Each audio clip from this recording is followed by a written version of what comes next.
What is up, everybody? Welcome back to the City Life Project YouTube channel for yet another live fight companion. LFA 222 Pires versus Belakh. We got a 5-fight main card here. Short but sweet, but that's okay because we have, what, 8 or 9 hours ahead of us of K1 World Max Kickboxing violence, ladies and gentlemen.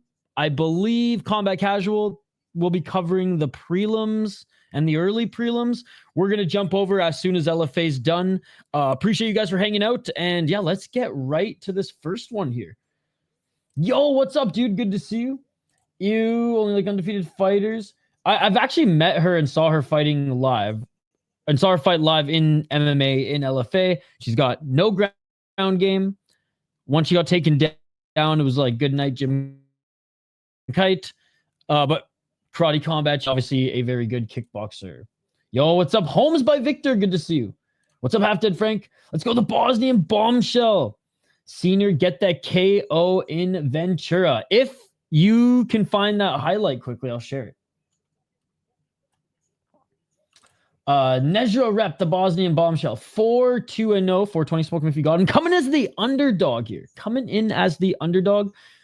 Probably because she's just not a pure wrestler. She's coming in here with 4 KO TKOs. 0 decisions, 0 submissions. Because like the path to victory against Pereira's sister is literally just take her down and it's over. Yo, what's up, Activate Day?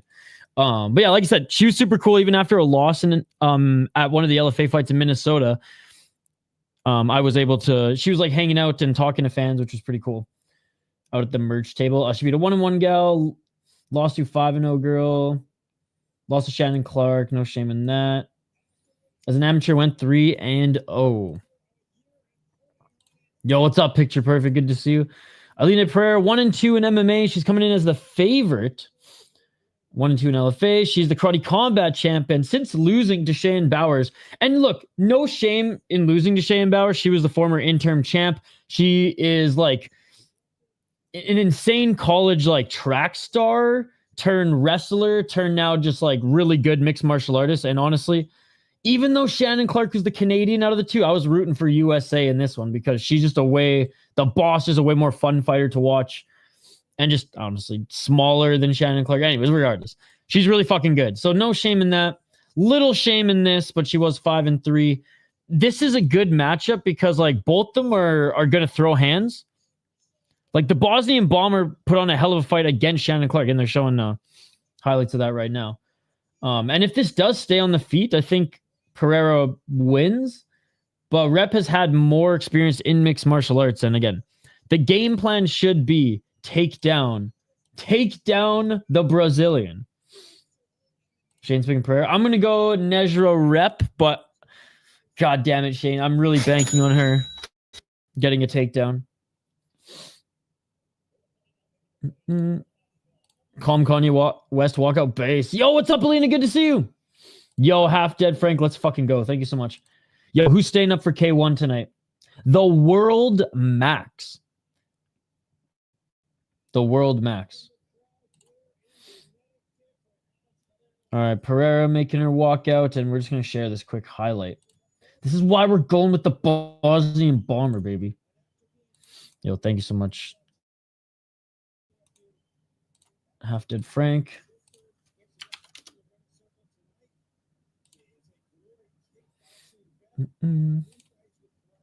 It's on Fight Pass. I'll set it up on everything else soon. I just literally just got back from working out, and I just like had to set up the stream and go live because the shit went up. Oh!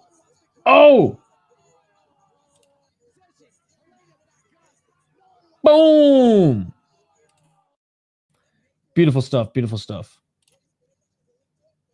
It'll be up till 7 a.m. We can watch all night. Oh, you're talking about K1? Good to see you, by the way, Forrest. So I'll fire this up on Discord here in a moment. No, dude, I literally just got home. Ugh. Just got home.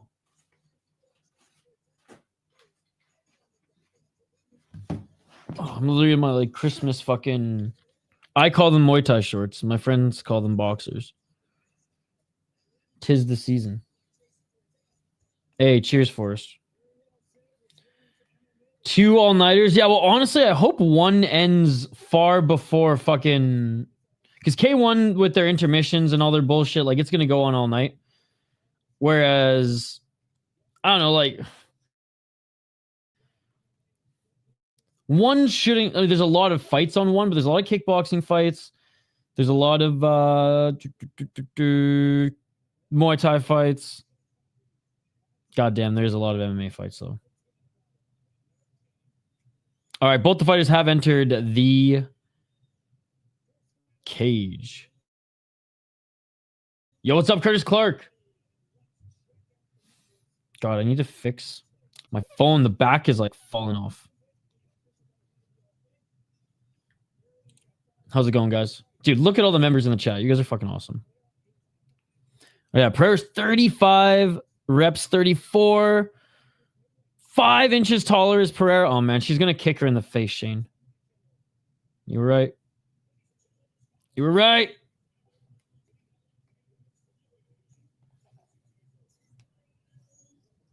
Fighting out of the blue corner.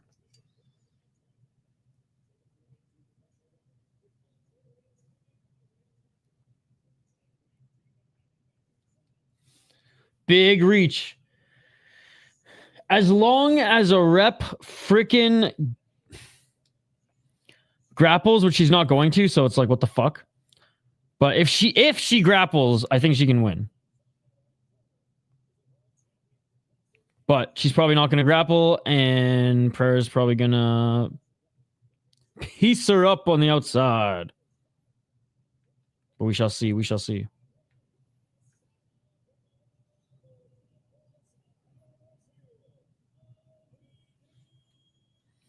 Aline Pereira. Oh my god, I thought it was Bisping for a sec. Yo, thank you so much for re-upping your membership as well, Lena. Appreciate you. She's doing the Alex face. Yo, Alina, you're the best. Thank you so much. Party time. Nejra looks locked in. Yo, what's up? That's Gambling Baby. Yo, what's up, Hockey from Home? Yo, let's go Canucks. Hey, good to see you all. Thank you so much, Lena. Let's fucking go. Thank you so much for re-upping your membership. I appreciate it. All right, here we go. Round 1. 449.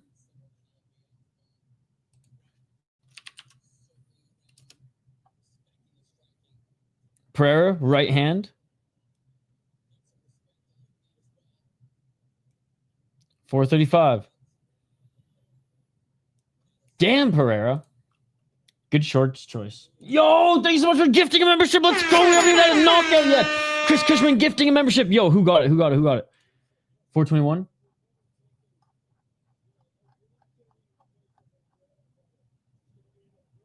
I don't know who that is, but fucking rights. Let's go. Oh, nice right hand by Repp. You can see the size difference. Giving Repp some issues. Oh, Pereira with the nice right hand. Is this in Brazil? No, it's in Connecticut. Good to see you, missed again. Joe Giannetti's actually on the card. Friend of the show. Former Ultimate Fighter alumni. Or I guess not former, just Ultimate Fighter alumni. Gonna maybe sleep at 10 though. I'm gonna wake up early. There you go. See you later, Hockey. Thanks for stopping by. Left hand. Oh, fuck. Sorry, guys. It is at the Mashantucket. Oh, no, sorry. The Foxwoods Resort. Foxwood Resort. Right hand by Pereira. Why is Repp circling the outside? Go grab her. So Repp apparently he's a striker. Sounds good, Hockey. You can give me some updates. 308.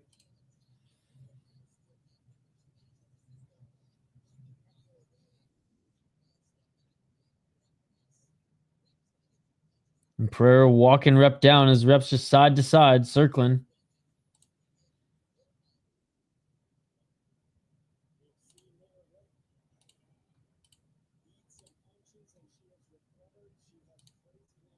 242.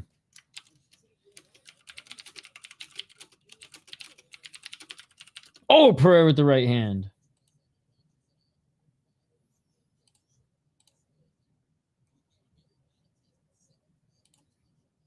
No, Nathan and Josh are coming up after this one, buddy. Hockey's boy Sanson is doing well for the Canucks this year. 4 goals for him. Yo, I'm proud of him because the Canucks need whatever they can get. Right hand by Pereira again. She tried to follow up with the uppercut. Setback left by Pereira. Pereira with the left hook. Just missed with a follow-up. Nice. That's a casino arena. I was going to see if the Mohegan Sun, that's a huge arena, like 10,000. Yeah, usually LFA goes to casinos. The one that they come to in Minnesota has, I think, just over 2,000 capacity.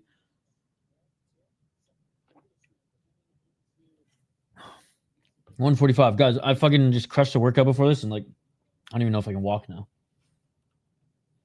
Pereira so far. What's up, Dom? Pereira clinching. 135. Landing the better strikes. The only strikes really now. Clinching and Repp. Trying to get the better of the clinch now. Pushing Pereira's back up against the cage. Everybody's injured, Hogger Mom. No, they're horrible. Horrendous. 10 players were injured at one point. It's just, it's fucked.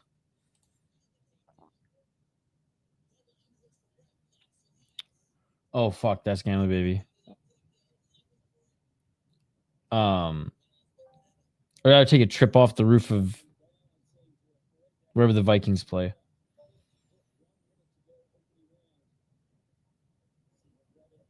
The Habs they've got a lot of good prospects. Repp still pushing Pereira up against cage, not landing much at all.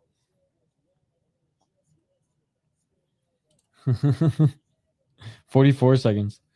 Oh, Pereira with the right as they separate back to center. 38 seconds. Yeah, the Habs they'd be popping. Mohegan Sun's a casino, but the arena is huge. They do big concerts and Bellator events like 2 years ago. Yeah.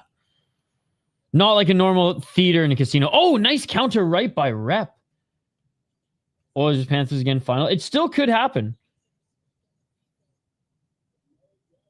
Oh, and Repp now walking forward. Repp swinging for the fences and Pereira clinches.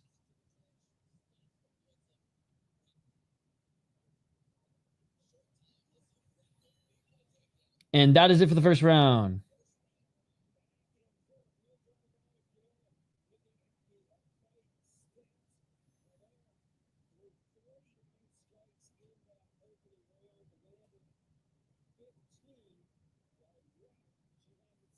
I mean, Pereira got that. Pretty evident. He predicted Oilers to win. I don't think the Oilers are going to win until they get a goalie. Yo, 16 months over a year for the statement. Yo, are you live yet? Didn't this shit start an hour ago? Yo, by the way, shout out to everybody in the live chat. Appreciate you. We're going into round 2.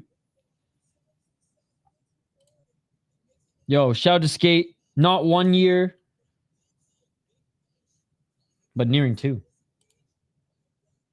16 months. Damn. Oh, I just miss Luke's in general. We haven't had a good fucking Luke's card in a while, bud. I don't think the next one... Fuck, I hope the next one's not in the new year. Like, I hope it's sooner. Show off. All right, round 2. Let's get it all.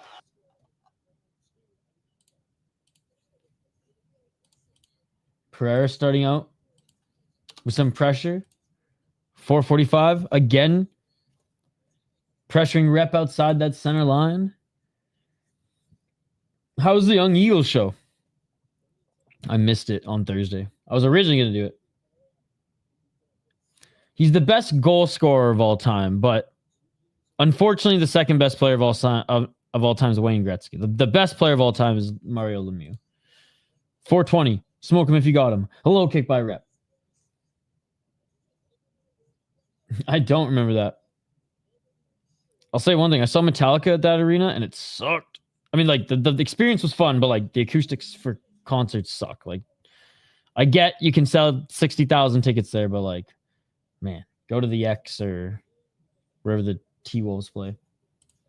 I have no idea, hockey. Oh, yeah, there, bud. Hockey, there was AC on Thursday. 346. Pereira with the left. Pereira with the right.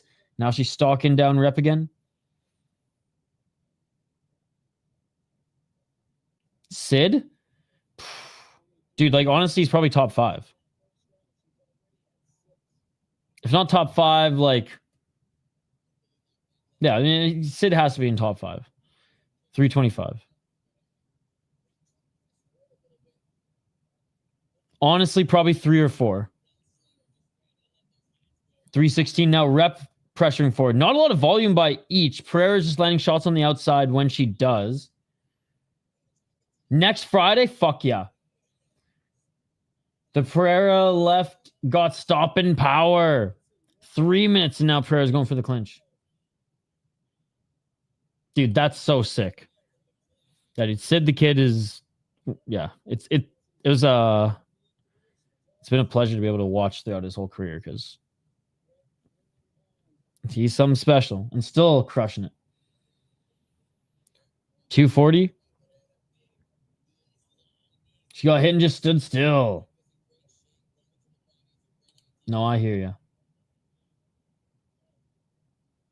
227. Almost 40. Still just the kid. Thank you for Kenny G fan, not metal. I mean, I'm more of a Megadeth fan. I've seen Megadeth a few times and I have all their records, but I mean, I got, oh, left hand by Pereira. Repp going back to the clinch now. It's wild how they both look like time traveling caveman types.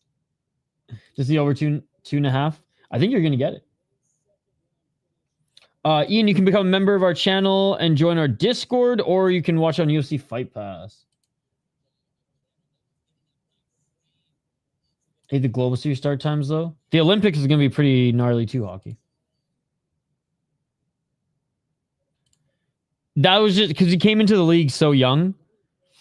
And, like, people had him highly touted, like, since he was, like, 14, 15. So his nickname was just Sid the Kid for so long. And most people don't even call him that anymore, but it's funny now that he's, like, in his last couple of years.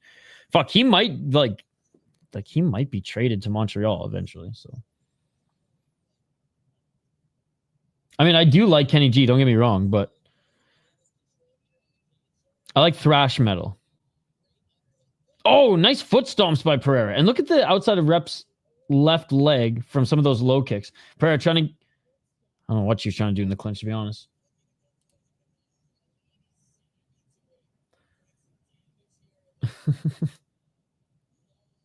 $50 seconds. I mean, you might as well throw Diddy in there while we're at it. Puff Daddy. What? Oh, big left hand by Pereira. Swinging is a Repp as Pereira just missed with that left elbow. 32 seconds. Yeah, I think he's got at least 3-4 years left in him if he doesn't get concussed. Gustavo. No. He's not fought yet. 10 seconds. No, he didn't fight yet. Repp got that dog. Discord hogged from home. I hate to see when a player gives a franchise 20 good years and then gets traded with like a year or two left in his career. Yeah, end of the second round, guys. Yeah, but I think this one, it's going to be mutual because Evgeny Malkin is retiring from the NHL this year. Christopher Letang doesn't have many years left in him, and the Pittsburgh Penguins are going to have to fully rebuild after they leave. They're the longest standing trio of players in professional sports history to be on a team the longest together, which is crazy. It's like over 20 years. But anyways, and I think he, in the last few years of his career, does not want to just go be on a rebuilding Penguins team.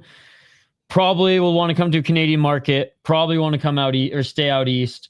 The Canadians are the perfect young team. And he's made his money, so he'll come in probably for like a low dollar and just sign a couple years.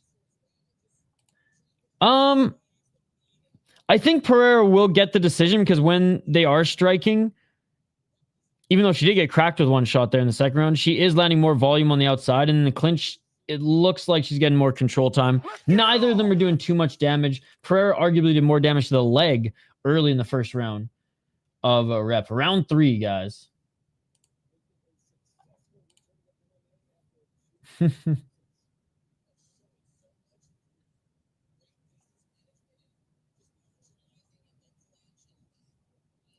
.436.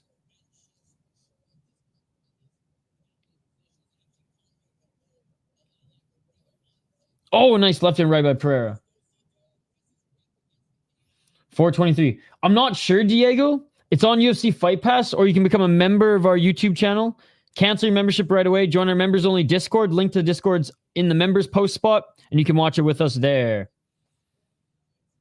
2018 Pereira. No sports show respect for longevity anymore, and the way college is trending will only make it worse for all sports, in my opinion. Luckily, hockey players develop.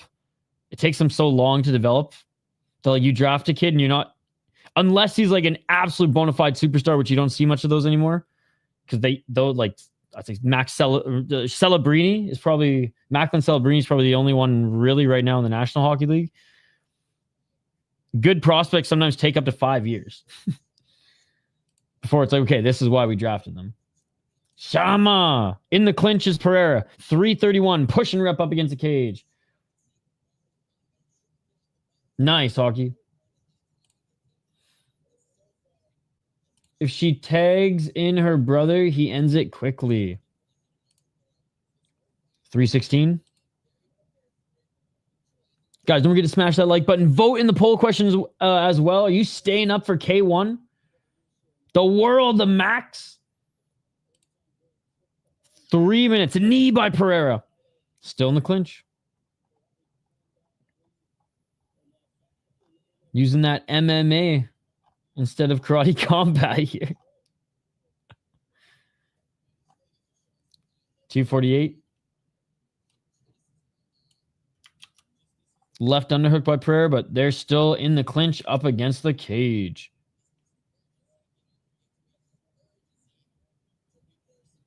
And now Repp reverses. Repp looking for a takedown or at least a level change there. Didn't get it. Seems like as time goes on, better and better NBA players are drafted. 219. The NBA draft is just such a trip because it's like it's 2 rounds and like not many players like hit. As much as like they're hyped up to be anyways.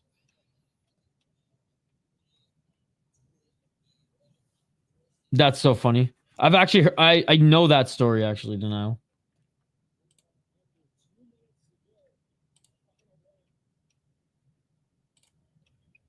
Honestly, she might be hiding one in there. I mean, goddamn.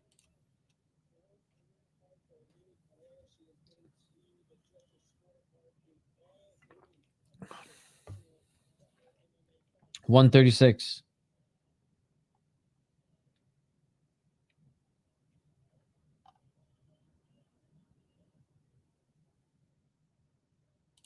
Yeah. It's one of those sports where it takes a long time to round out your game, polish your skill, and just like mesh well with your team. 107. They finally separate from the clinch here. Right hand by Repp. Oh, Repp tagged her. Repp tagged her with the right. Repp swinging a miss with the right hand. Pereira with the front kick. Repp trying to end this third round strong. If this was in Japan, I'd give her the fight. Damn unified rule set. Oh, big right hand by Repp. 43 seconds. Repp with the right again. Repp with the left. Pereira back to the clinch. 36.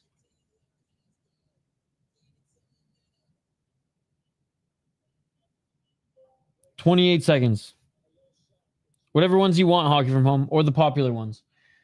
Everyone hates on him, but he owns multi-businesses in his hometown neighborhood, a barber shop and a garage, a corner store, and some apartments. So in my opinion, fuck it, no CTE and lifelong wealth. 10 seconds. Oh, big left by Repp. And Pereira gets the takedown. Pereira got outstruck by Repp in the third round. But she's ending in the top position, and that will do it. I imagine she's going to get this win. But,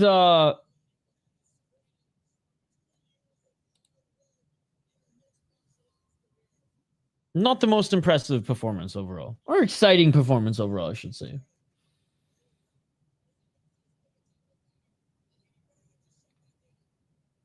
No.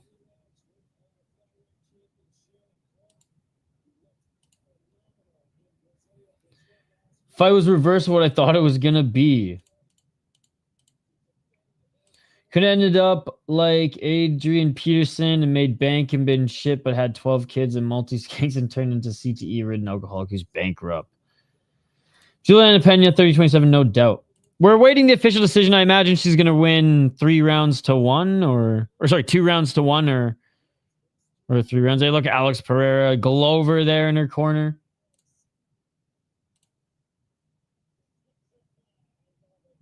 I think, should I just Google it like on this page that I'm sharing right now? Yeah, for sure. I think Michael Jordan, Wayne Gretzky, and Tiger Woods all live in Palm Beach, 3 greatest players in one town. I think friggin' Valerie Bure lives there too. Although,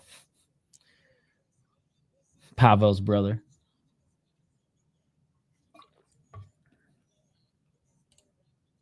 All right, awaiting the official decision, guys. Pereira kids probably be champs. Dude, I'm excited. Are they going to do kickboxing or MMA, though? Is that, I guess they're training with Glover and co, so they'll probably do MMA. Like I said, hockey, popular teams are the teams you want to do.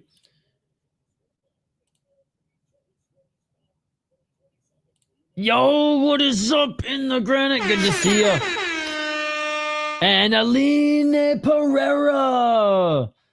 After 2 years, which I saw her at this fight in Minnesota. After 2 years, kicking ass in karate combat, training MMA, she's back and she gets to 500 in mixed martial arts. Palm Beach got to be pound for pound the most celebrity city in the world. Yeah, Leafs, Penguins. That would be a good one. I guess they would do MMA, no money in kickboxing, to be honest.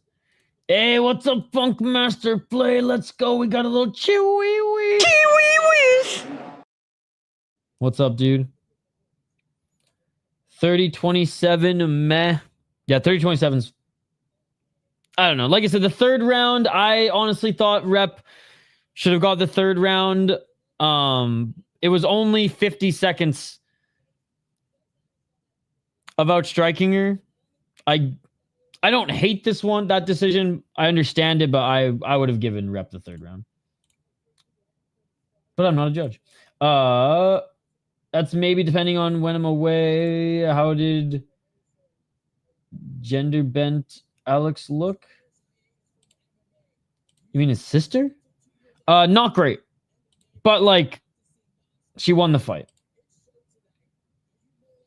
Oshira was more active, to be honest. He should be having 4 years at this stage of his career. I know, and he's like, I want to be the youngest champ and blah, blah, blah. It's like, bro, not going to happen. Dana told me he wouldn't penalize him for losses during his first few years. He should have took advantage of that. Just like Charles Oliveira, man. Charles Oliveira, in his first few years, got losses, weight misses.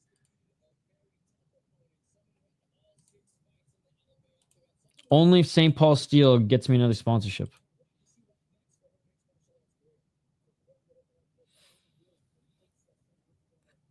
All right, they're asking if she's going to keep fighting MMA or what she wants next.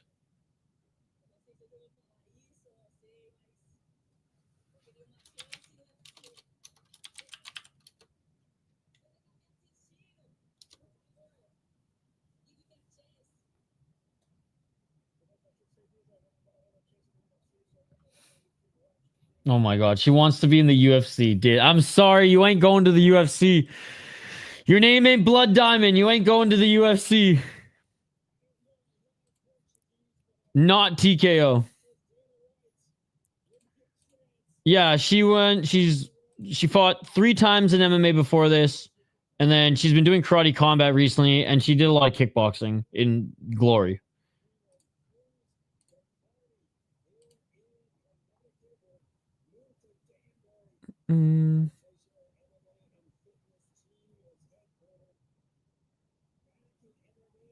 I mean, I just don't think it's the norm, nor will it ever be.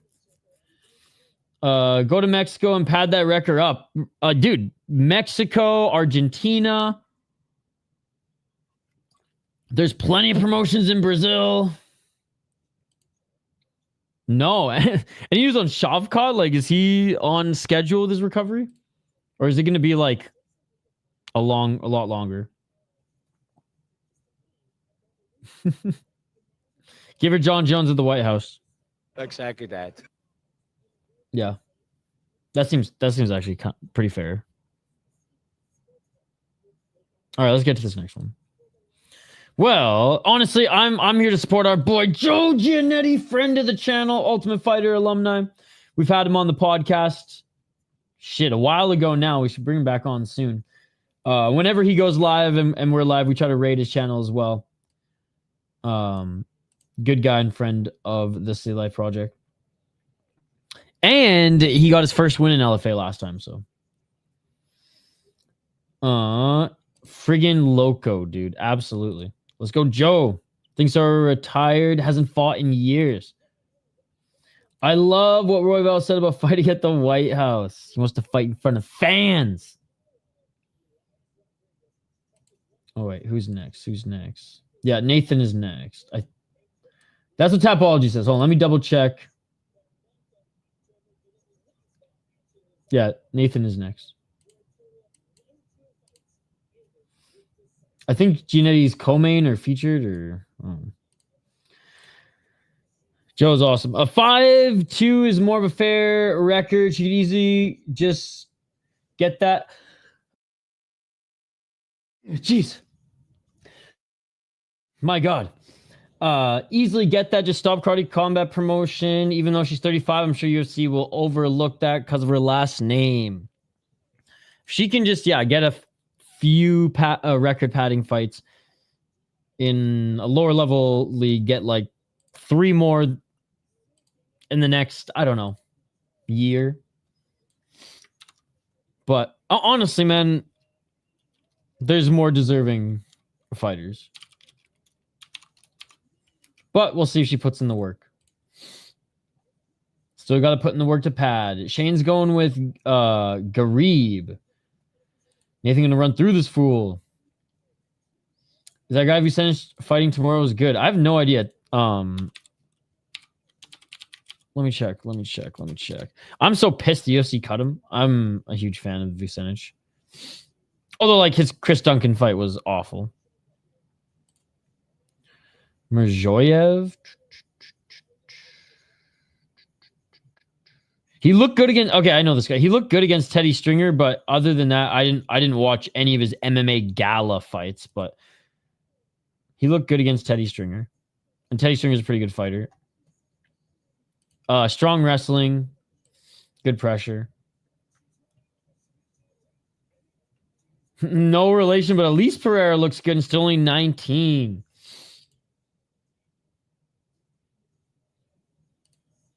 Elise or Aline? There's a third Pereira? Yo, sis, I had no idea there was a... Yeah, I don't think Elise Pereira is related to them. Pereira's a pretty common Brazilian name. That guy got an upset win, but Vucenic... too big. He's very small. Josh, my boy, he's wild. 3-3 Canucks versus Canes. Garland, Petey, and Sanson scored, and that is going to OT or so. Yeah. I don't even remember what it's like to see Steve Garcia go out cold. Josh gonna dub. Trust me, this dude's nasty. Josh Harvey, 8-3 as a pro. He is a pretty big underdog here, but his boy's saying that he's going to get the win. So drop all your money on Josh Harvey, the house, the mortgage, the car, your dog, all of it on Josh Harvey. 8-3-1 as a pro, 1-3 in his last 4 fights. I mean, how can you not? Fought an NFF? Trains at American top team, but the one in Ashburn. No decisions. That's what we like to see. 5 submissions, 3 KO TKO. Fought CES, XMMA, and NEF. That's what it was. On a 2-fight losing streak right now against Charles Rosa and Adil Edwards. He's 9-3, no shame in that. Charles Rosa, former UFC guy, no shame in that. And just rips up CES, funny enough.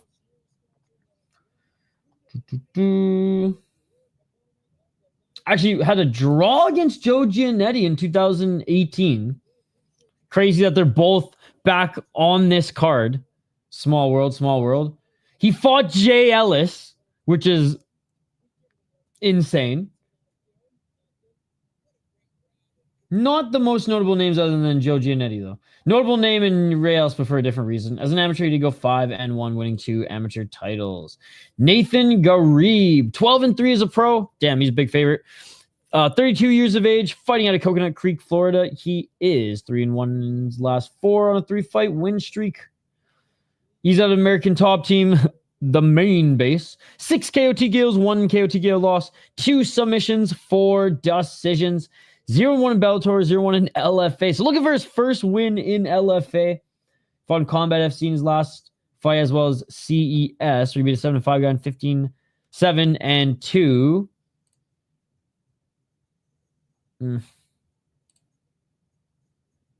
Fun Combat Zone. Lost to Larian Douglas, though. He's the champ. And I will say, like, he was looking good against Larian Douglas before he got murked. Just a better resume against better opponents. Seems just as dangerous. 6-3. God. I hope you're right, Drew. I hope you're right. Because I'm risking my beer bet pick on him. We're going with Josh Harvey. I trust you. Let's go, Josh Harvey. Let's fucking go. Out of Bangor, Maine. Shout out to the Trailer Park boys. Repp lost. Repp lost. A decision. A decision. No, he's got this, bro. He looks like Klitschko. Come on, boy. Let's go, Josh Harvey. He looks fired up.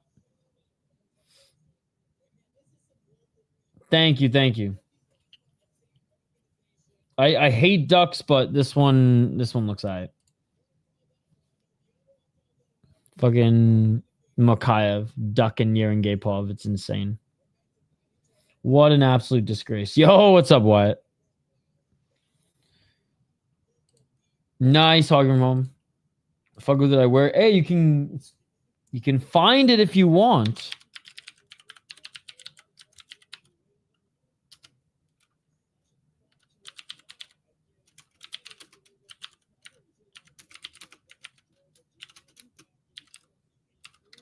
Boom. Because he's a fucking duck, bro. Quack, quack. An amazing fighter. And he'd probably beat Yerengapov. Why he's scared, bro? Why he's scared? Activate is rolling his eyes. He's like, he's not fucking scared. It's nothing to do with him. Oh, it has everything to do with him. Everything. Ghareeb making his walk out now.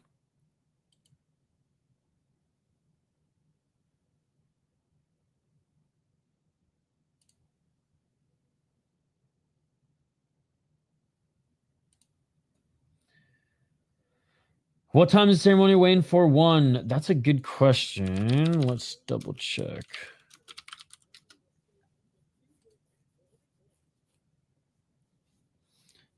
The weigh-ins are right now. Ceremonial weigh-ins. 2 a.m. 2 a.m. So 3 a.m. for you.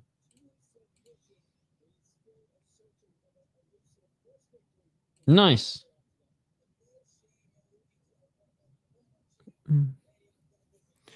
Dude, they literally fucking put together a title eliminator fight and build it as the winner fights Mokaev. And then they gave Mokaev, the like you said, the easy opponent. It makes no fucking sense. It's just, I mean, it makes sense. It's just disgraceful. It's like, okay, so you want to be a disgrace and shit all over the sport? That's what you're doing. Congratulations. I lost all respect for you, you fucking duck. And Brave, fuck you too for doing this shit.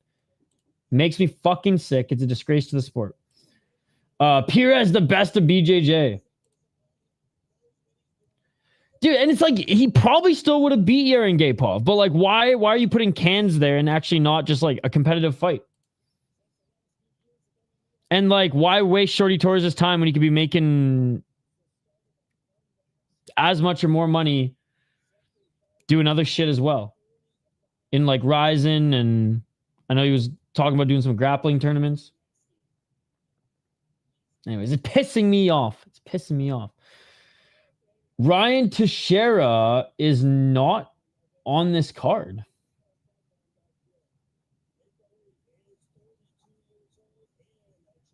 Yeah, Ryan Teixeira is not on this card.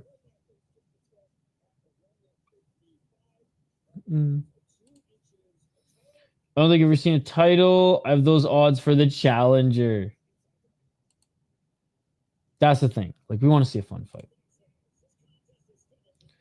Oh, damn. Sebastian Aho. He's too good. He's too good. Okay, both the fighters are in the cage now. Both the fighters are in the cage now.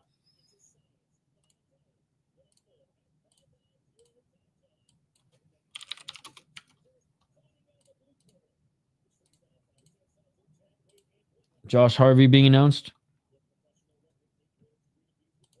About to be 9-3, baby. About to be 9-3.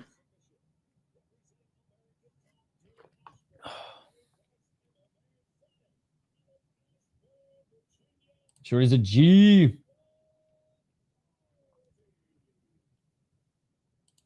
Yo, I've seen hockey go full Hank the Tank.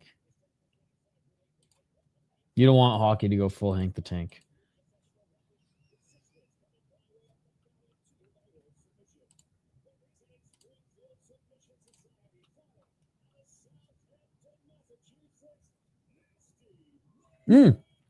Ghareeb is no longer out of Coconut Creek. He's in Massachusetts.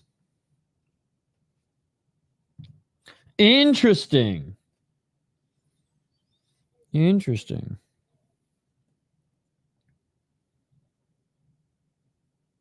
All right, here we go. Here we go. Let's go, Josh. Let's go. I bet my dog, my house, the mortgage, the car. I canceled my insurance. Let's get it all. Yo, what's up, Pesci Jr.? I'm rooting for him too. 451.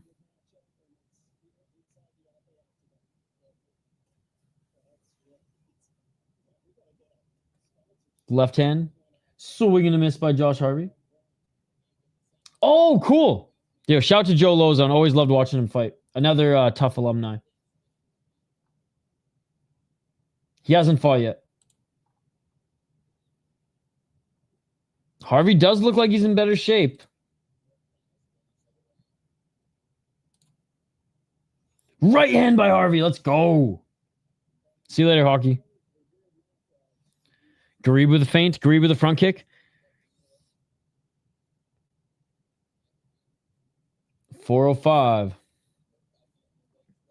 High kick. Swing and a miss by Harvey as Ghareeb is doing his best Chelsea Chandler impression. And Ghareeb was threatening with a single leg and Harvey not pushing him up against the cage. Yo, what's up? What's up, fat dumb? 346. Yes, he is. Harvey with the left underhook, pushing Ghareeb up against the cage.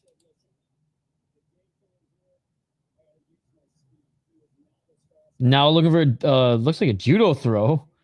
It's Harvey trying to fling Ghareeb over his shoulder, but good defense by Ghareeb here. Can Harvey finish it though? The track star, Chelsea Chandler.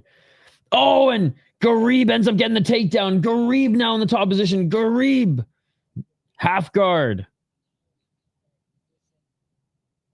Ghareeb with the right hand. Both knees planted in half guard.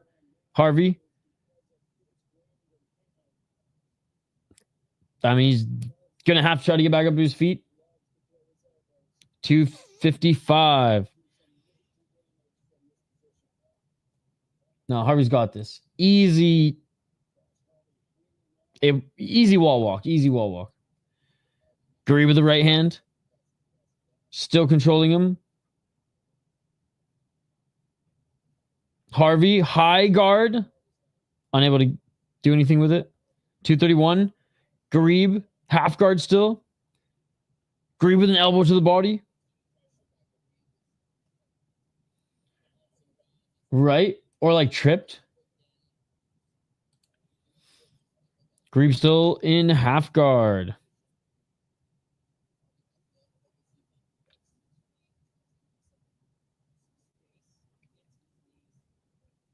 $205. And Ghareeb back up to his feet. Ghareeb kicking the leg of Harvey. Foot stomp. That's pretty fucked, to be honest, but I dig it. 150. 45 seconds. Low kick by Ghareeb.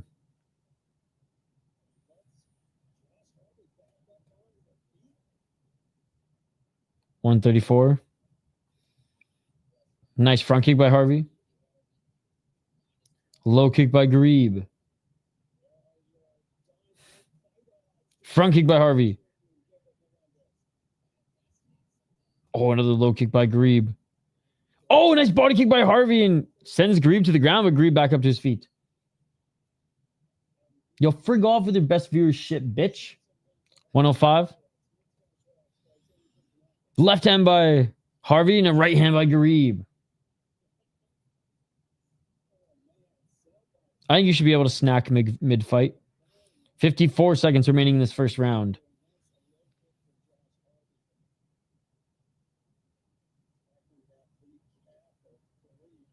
Harvey with the left. Nice pop left jab by Harvey. Ghareeb with the front kick. Front kick by Harvey. 25 seconds. Oh, shit. Ghareeb just knocked down Harvey. Harvey back up to his feet, though. Ghareeb just dropped Harvey. Harvey back up to his feet. Yeah, probably.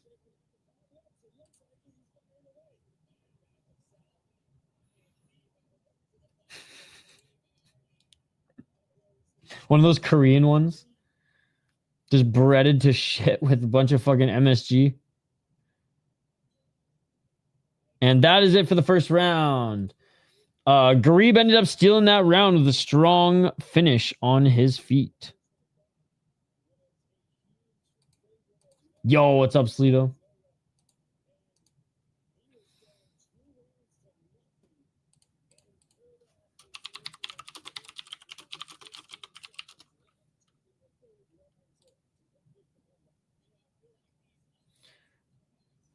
There's a fighter who recently threw up in the cage. He got DQ'd for projectile vomiting. Our friend, actually, Anthony Ganskow, was at this event live. And he puked up some fucking blue Gatorade. It was wild. Hold on. Your boy Anthony Ganskow was at this event. Oh, bro, I love this guy's like, nope. Nope. Watch this guy. Nope, I'm done. Well, then he stepped in it, bro. Anyways. Round 2. Oh, gross.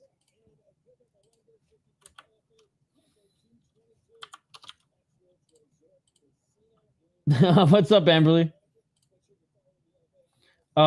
Membership to the City Life Project YouTube channel and join our members only Discord. It's a long URL.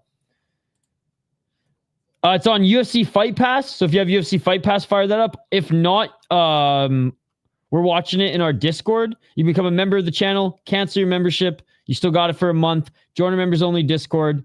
There's a members only post on the YouTube channel. Lifetime access to the Discord. Oh, hell nah. 420, smoke him if you got him. Harvey with the oblique kick. Harvey just missed with the high kick. Yeah, you got to become a member of the channel. You can cancel it right away. Then you get lifetime access to the Discord. It's already posted on the post tab, but only for members. Another right hand by Ghareeb. Yeah, I've already told you guys how to do it. Oh, Ghareeb with the big right again. And Harvey goes to the ground. Ghareeb inviting him back up to his feet. You got to become a member of the channel because we made a members post. You can cancel your membership. Never have to renew it. You have lifetime access to the Discord. And we hook you guys up pretty much every weekend with pretty much every card. 342. Yeah, that's the first one that comes up if you Google fighter puking. 333. Probably because it's a bigger name. Right hand by Ghareeb. Ghareeb again pressuring Harvey, but Harvey ducks under that right hand. 325.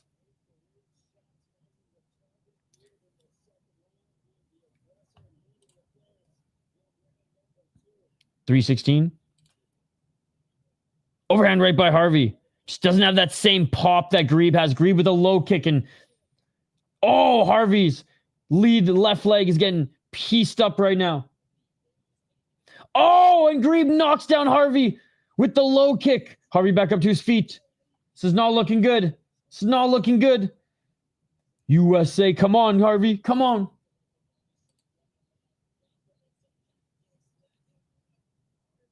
$245, Harvey. Swinging to miss. Calf kick. I don't know who MMA Che is. Oh, and Harvey back to the ground again. Big right hand by Ghareeb drops him. Harvey back up to his feet. Harvey can barely stand on that lead left leg. Body kick by Ghareeb. Ghareeb with the left elbow. Harvey swinging and miss with that left hand. This guy playing around, that dude hurt multiple times. Oh, a knee by Ghareeb. Right hand by Ghareeb. Come on, ref. Come on, ref. Left elbows by Ghareeb, and that is over. And Nathan Ghareeb gets it done. Improves to 13-3.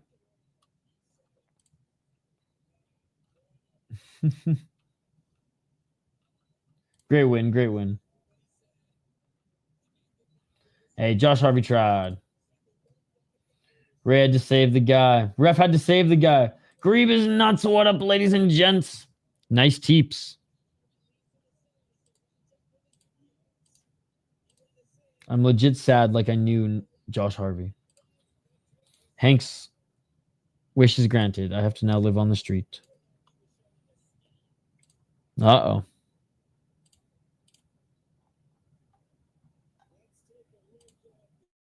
Just because you get more picks right doesn't mean you're better at predictions than me.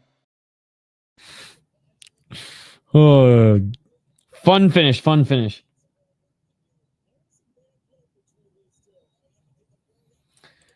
I think you should press charges on the guy who told you to pick the other guy. You know, show him real good like they do you. No. I mean, it was his friend. It was his friend.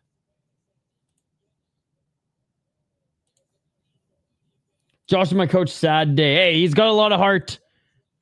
This other guy just had a lot of pop in his shots, man.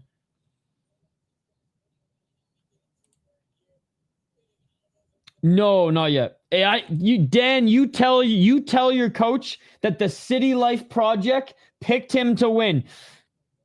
And you know what? That wasn't very respectful. Nathan Ghareeb flipping Josh Harvey the bird after. Nah, dude.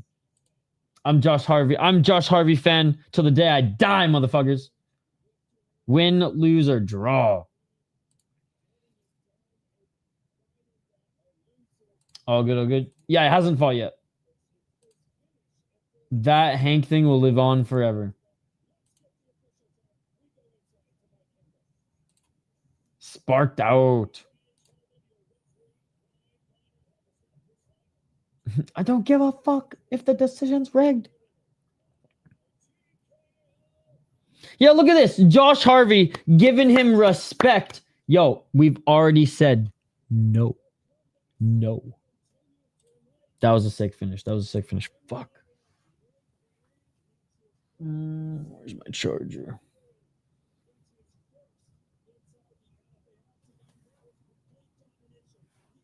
I don't know. I think his dad's coming to the cargo pants later. Probably. You know, I lost like 6 pairs and I can't find the damn things. Featured fight already, guys. Featured fight already. Then we'll jump over to K1. I got to set up the K1 stream, but we will cover a good chunk of the card anyways.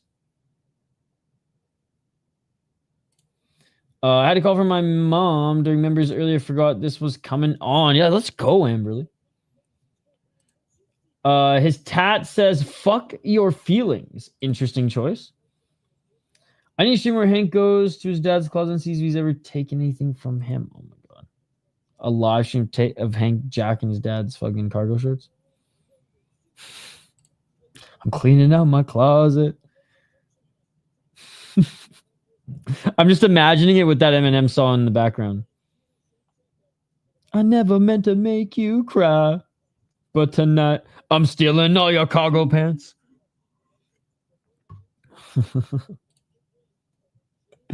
Oh my god, it's too funny. See, this is like I need some of these AI video generators for just the City Life lore.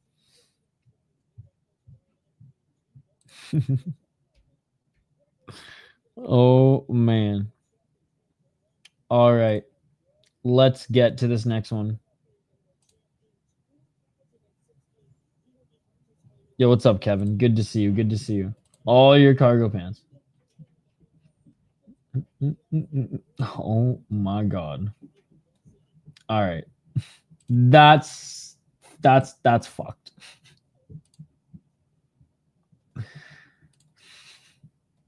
I mean, there's Jack in cargo pants, and then there's Kenny Bigums.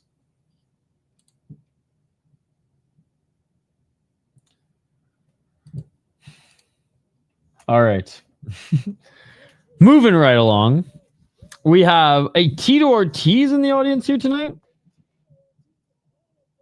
Outliving his children every day, ladies and gentlemen. I don't know what he's mumbling right now, but it's probably some black magic.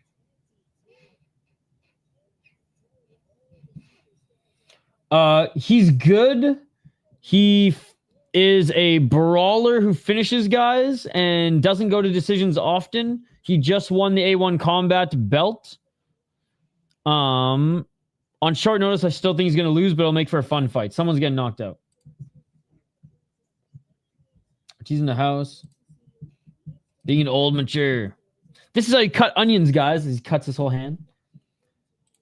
Gustavo Pintos got the Ilya smolder going on. It's called Become a Member of the YouTube channel, and you can go to our post tab, read the members post, and then join the Discord. That's what it's called. Probably, I'd probably still say Hank. Tito, the Rhodes Scholar. Ghareeb won TKO. Uruguay. Tito Cutting Onions is one of the best videos in the world. He was recently on the Jackson podcast with Frank Shamrock, and he actually sounded coherent.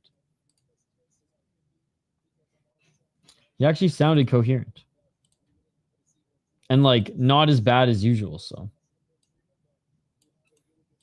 I'm happy for him. All right, Alex Pereira is on the mic right now. They're really milking this. This is not a big main card, only 5 fights, which usually they're doing 6 to 7.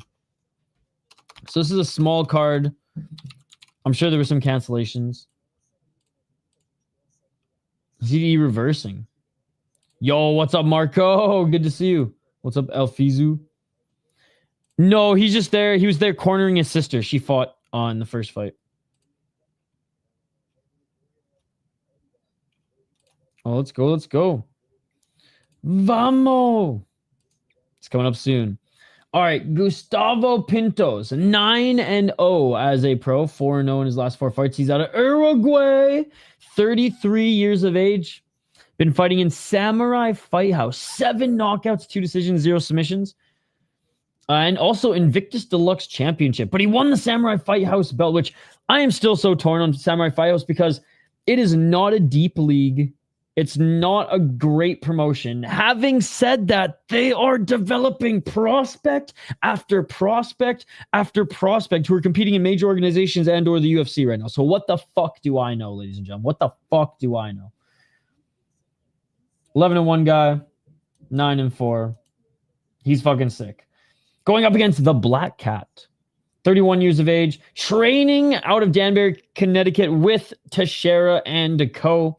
We have Regivaldo Carvalho, who was the former CES champ by the looks of it.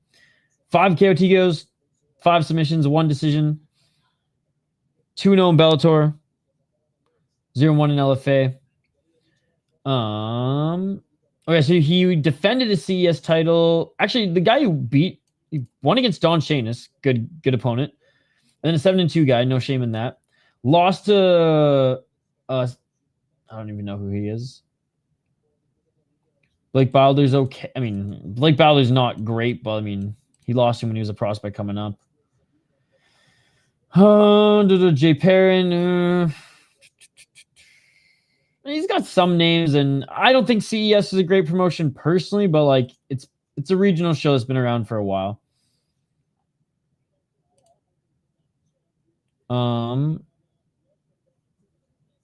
I'm gonna go fucking Pintos. We're gonna go Uruguay. Uruguay, baby! Uruguay! Stand up, guys. Literally, if you're watching right now, stand the fuck up.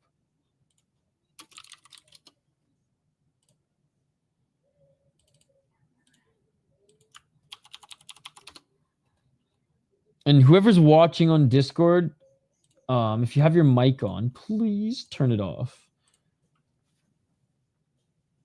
I mean, I guess you don't have to. We can just hear you. We can hear you breathing.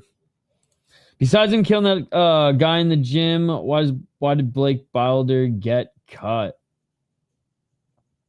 Blake Bilder's good training tips and vids on IG. Oh, it just wasn't that good, right?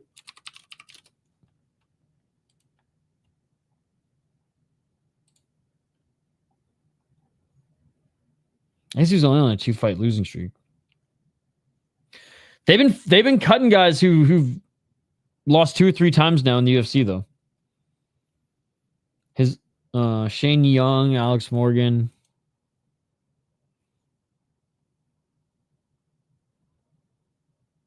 He's got a grappling fight coming up. How old is he now? 35 too. I remember him winning in Cage for UFC. He's actually pretty popular. What's up, Kenny? It was just a timeout. It was just a timeout. You just had to sit in the corner. Yeah, he's pretty good on Instagram. Honestly, saw views. Nice. It's all good, Amberly. Well, I'm glad he's still crushing it. Oh, nice. Yeah, I mean, I liked watching him on the regionals. Reasonable.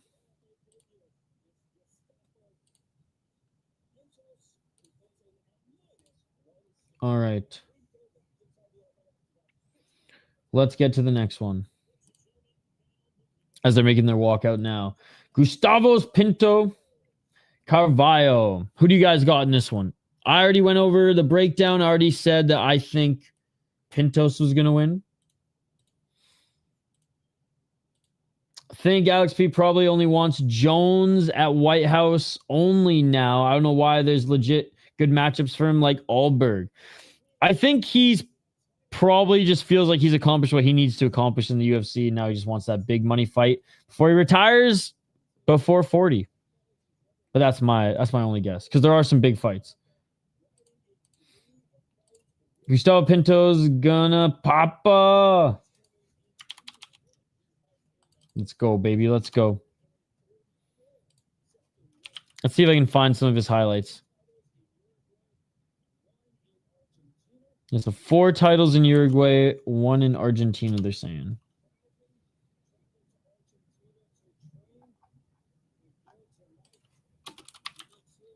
Oh, fuck. I gotta find the charger of this fucking phone eventually. Or she's gonna die, boys.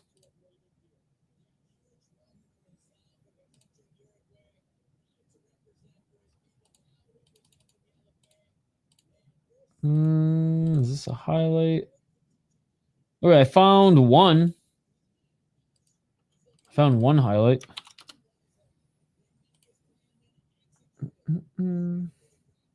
It is on Fight Pass, yes. Second guy from Uruguay in my entire life in MMA. I think the Brazilian might knock him out. I'm going Black Cat because I love the nickname and they want more Poetan screen time. I'm going for Black Cat 2. He's very solid striking. Oh, he's probably gonna saw this, but let's take a look. LFA's they're talking up this Uruguay fighter. Oh, nice right hand. They're saying that they're really stoked on the signing. I mean, champion, a regional show that the UFC are directly picking from. Do I want to see Plena in the UFC? Who's Plena? He looks like a little bit. We call Gustavo Plena here. Okay. Oh, El Plena. I see now. He's definitely not UFC ready yet. He has to fight a few guys at this level first, even if it's just 2. If he beats 2 guys in LFA or 1 fight in LFA, and I'm pretty sure, didn't they say the matchmaker signed him? So he's probably got like 2-3 fights here. Yeah, if he does well at this level, then yeah, absolutely. But he's 33, so he's got to get cracking.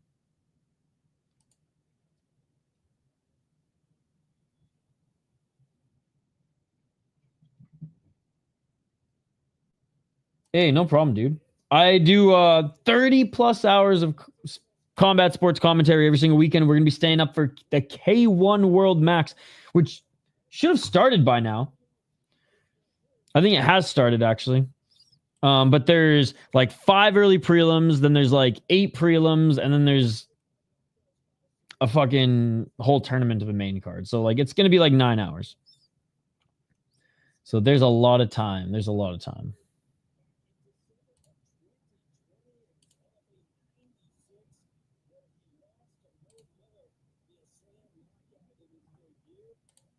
And I got to set up that stream still. So after the main card here, give me like 20, 30 minutes and we'll set up K1. Oh, dude, Dr. Lemon Lime is just too kind. But I do fucking love lemons and limes.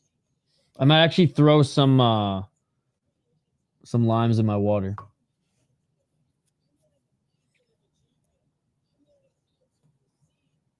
I don't swing that way, but I mean, maybe Mikhaev does. He's a duck like John Jones. When will Ryan Teixeira fight? I don't think there's a Ryan Teixeira on this card, buddy. These are the last two fights left after this.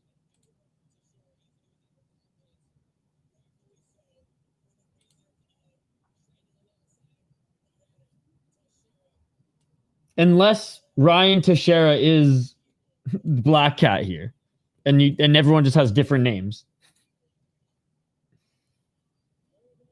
Oh, it's canceled. Okay, that makes sense. A few fights were canceled. No, yeah, a few fights were canceled. So there you go, buddy. My apologies. People were asking about it, and I was like, I don't think it's on this card yet. So Ryan Teixeira canceled. Marquez Forrest was supposed to fight on this card, canceled. And that was really annoying. Scotty Stockman was going to actually fill in. And this fight was actually going to be a really good fight. Yeah, there was some... when I saw the card today, I was like, I could have sworn there were more names on it.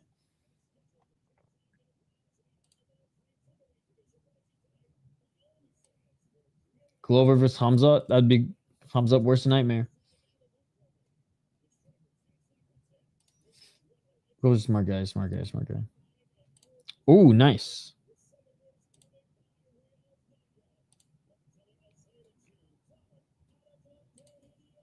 Black Cat? I don't know. Let's see. They are in the cage now.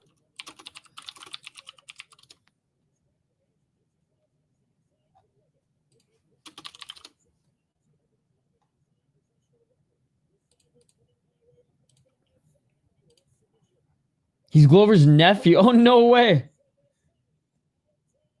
Glover looks like he's had 14 kids already. Yeah. He's out of Danbury.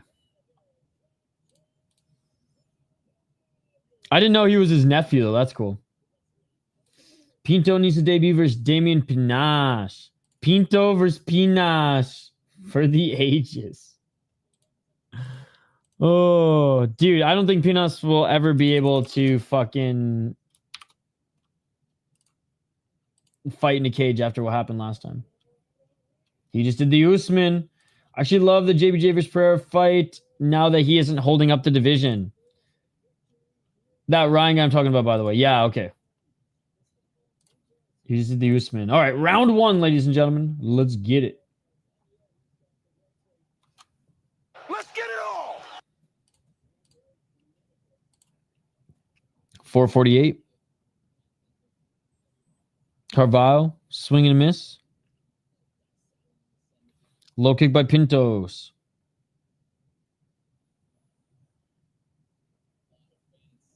Feints by Pintos.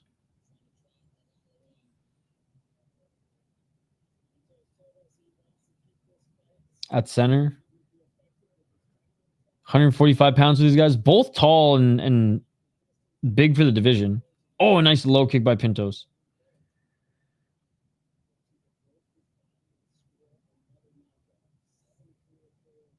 .406.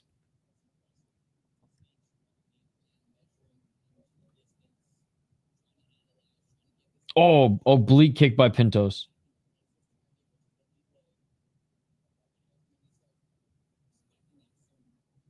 Pintos might have to grapple. Pintos with the low kick again.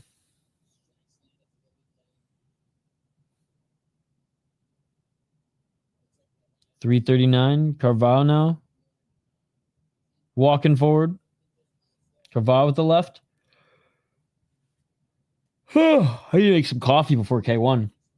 .326. Oh, a nice right to the body by Pintos.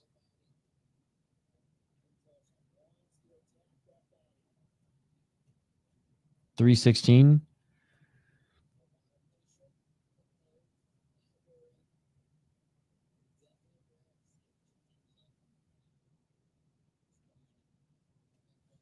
Left jab by Pintos. A lot of feints, not a lot of action.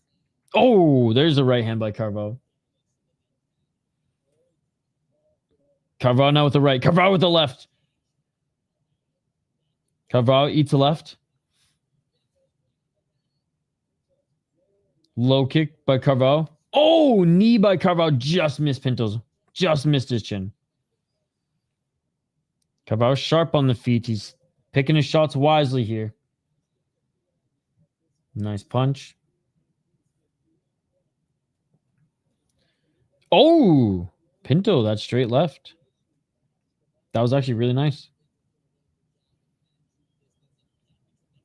Oh, Pinto with another right hand. Oh, Pinto to the body. That Carvalho didn't like that. Pinto with a low kick. Carvalho's hurt. Pinto with another shot to the body. Pintos with another two shots. So far, Pinto's getting the better of him. Carvalho likes the big shots. His Bellator KO was nice a while back. Carvalho now looking for the takedown.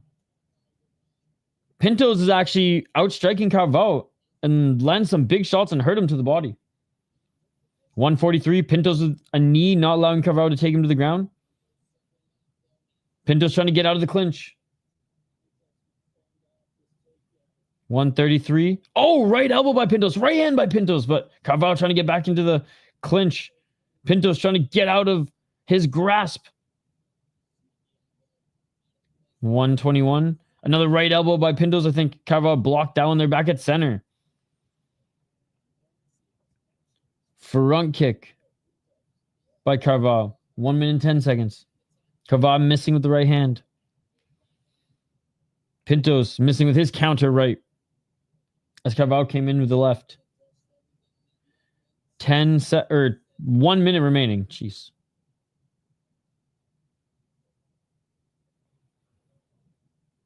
Carvalho feints. Pinto bites on it though.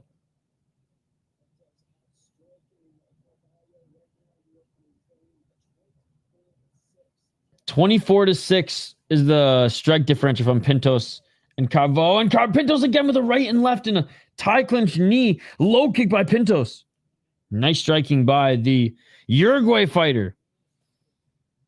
He's got a nice jab to the body. And Carvalho missing with that overhand left.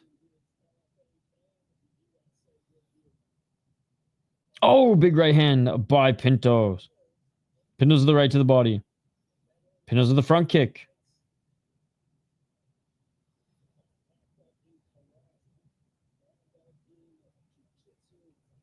Low kick by Pintos, and that is it for the round. Dude, I'm giving Pintos that round, man. Outstriking Carvalho.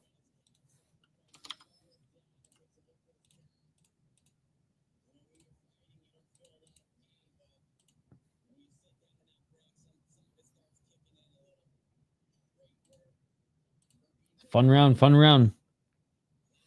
Just landing more. Simple as that. Landing more.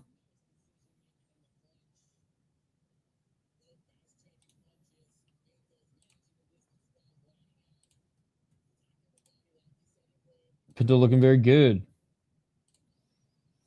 Dude, he hurt Carvalho at one point. Carvalho had a good poker face, but he was wincing. He was wincing. Oh, I'm like scouring my office here. What did I do with that charger?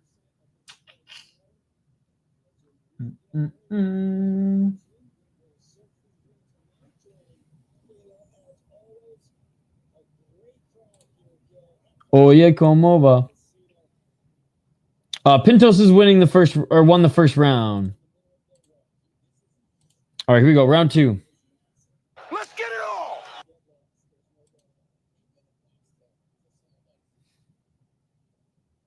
.452. Looking like Carvalho searching for kill shot while Pinto keeps busy with volume. And the shots to the body, I mean, Pintos had some steam on those. Pintos to the left to the body.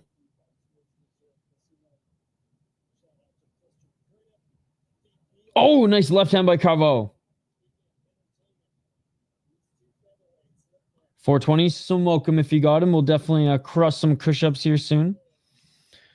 Our boy Joe Giannetti coming up next after this fight. Oh, over swinging was Carvalho, and Pintos landed the right hand. Pintos with a nice knee to the body in the tie clinch.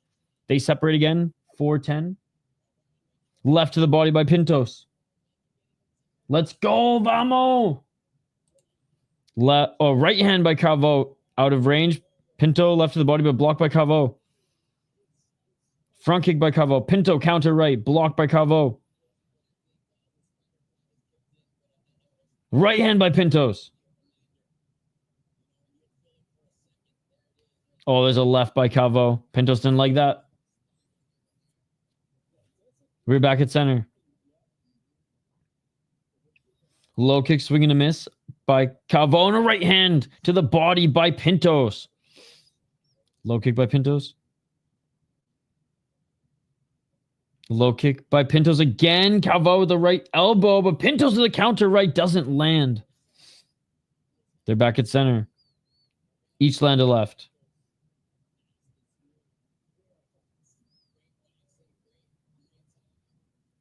I didn't know that. I thought it was just Spanish. 3 minutes. Oh, right to the body by Pintos. High kick attempt by Carvalho. Pintos swing and miss with the right.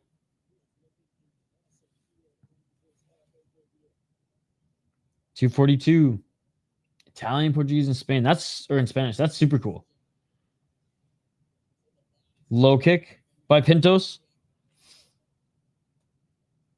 Pintos still landing more volume here first half of the round. Oh, there's a high kick though by Carvalho. Right hand by Pintos. Beautiful left hook. Oh, big right hand by Pintos. Pintos with a low kick. Carvalho unable to grab him. 2-11.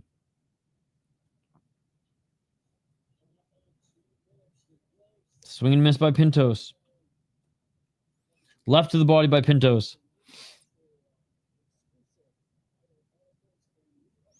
Body kick by Carvalho. Pintos with the right hand. Carvalho tried to cut him with that right elbow.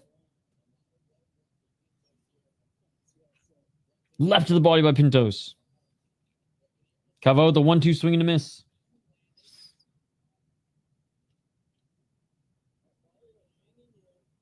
Oh, Pintos is cut. Pintos is cut. Right forehead, blood leaking down. 126. Yo, what's up, dude? Blood leaking down the right side.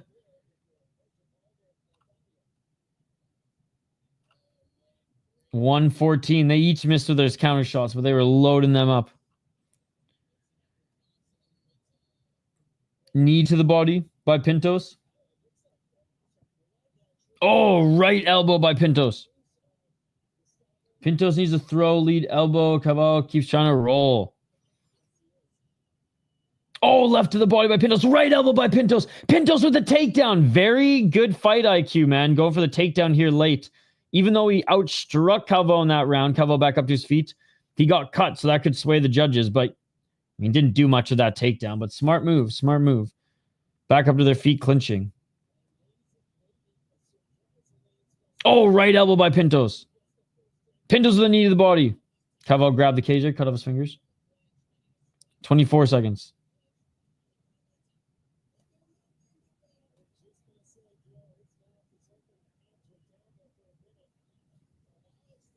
Oh, nice sweep by Pintos. Pintos now attacking a late guillotine here. Or at least controlling the neck. He lets it go. They're still on their feet. And there's a knee by Carvalho. And honestly, that's it for the second round. I think Pintos, despite being cut, still wins that round. We're going into round 3, buddy. We're going into round 3, Juan. I think it's 2-0 Pintos. Like, yes, he was cut, but it wasn't like he was beat up that round and he outstruck Carvalho. And got a takedown. Okay, so it was a sneaky elbow. Are they going to show it? Oh, they didn't show it. Damn.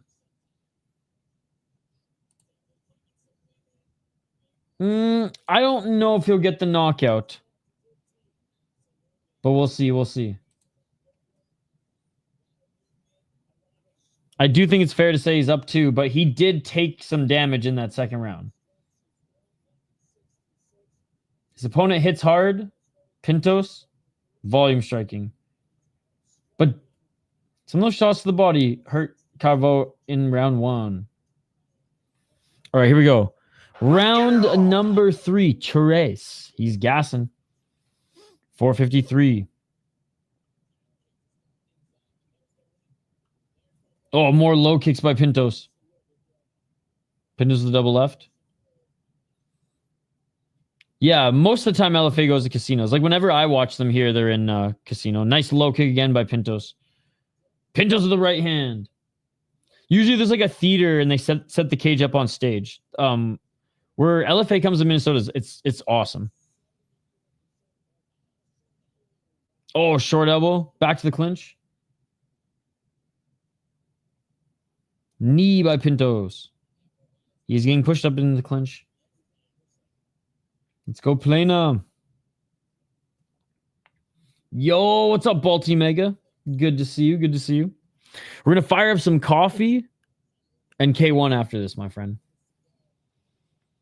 357.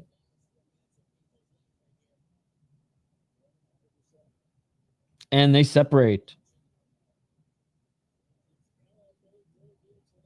Low kick by Pintos, but that was checked. Right hand by Pintos. I mean, he's making a statement in his... Oh! Big left to the body followed by a right hand by Pintos. He's making a goddamn statement in his LFA debut. The big casinos in Vegas don't really do fights anymore. No. Well, some will host like Tough Enough.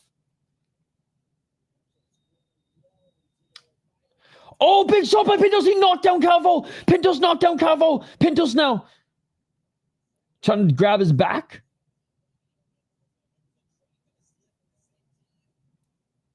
Back up to his feet. Elbow by Pintos. Pintos with the right elbow. Calvo's hurt, man. And that lead leg of Calvo is fucked. He's limping on it too. 257. Dude, what a performance by Pintos. What a performance by Pintos. Calvo, the 1-2 swing and miss. Pintos with the counter right. Pintos drops him again. Pintos drops him again. Pintos. Some right hands. Calvo now gets taken down. Can't get... Got to be careful not to get reversed. So Calvo back up to his feet. 233. Calvo's a dog, but Pintos with another right. 226. Calvo, how is he still on his feet? Pintos is so tired too. Pintos is so tired, but he's trying to finish Calvo. 218. Pintos completely gassed, but Calvo is still walking forward like a fucking zombie. Right hand by Pintos. Knee to the body by Pintos. Pintos is more tired, but Calvo is hurt. 2 minutes left. Right to the body by Calvo. They're in the clinch. Pintos gets out of it. Calvo can barely walk on that lead left leg. It's a fucking balloon. It's a fucking balloon. 147. Neither of them can breathe, but Pintos has done more damage. 134. Flying knee attempt by Calvo on one leg. That's smart. Oh, Calvo cracked him. Dude, Pintos is so tired, though. That's the thing. They're both so tired. This is some sloppy-ass shit here at the end, but they got 1 more minute to get through it. Spinning heel kick. Bro, it actually landed. Calvo landed a spinning heel kick. Maybe bounced off the shoulder. Calvo with the right hand. Pintos, man, he gassed himself out trying to finish Calvo, and now Calvo gets the double leg. His leg is done, folks. Calf kicks really changed the game. Remember Benson Henderson. Calvo with the takedown. Calvo trying to get the back of Pintos. Pintos trying to shake him off. Pintos trying to shake him off. 45 seconds.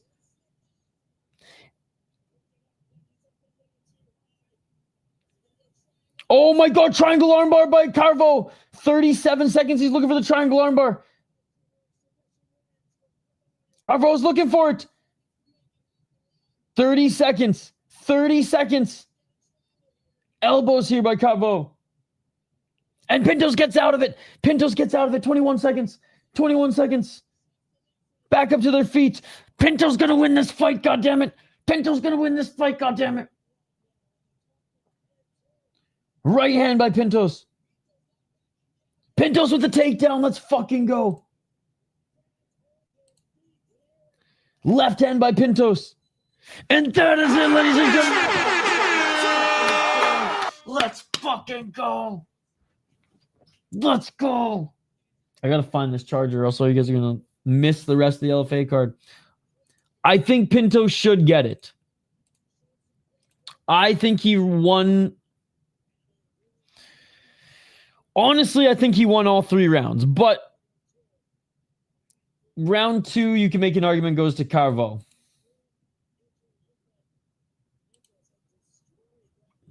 Sheesh. Unreal. What a fight. What a fight.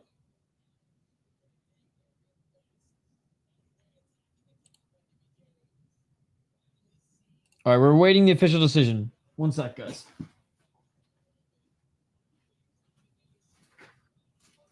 Aha.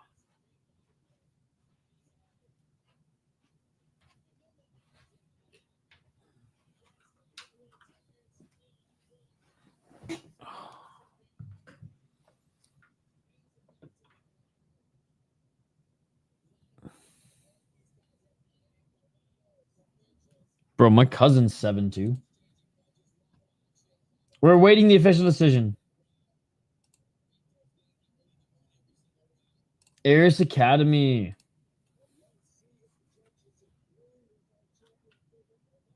All right, let's see what they say. Yeah, like I said, we're awaiting the official decision.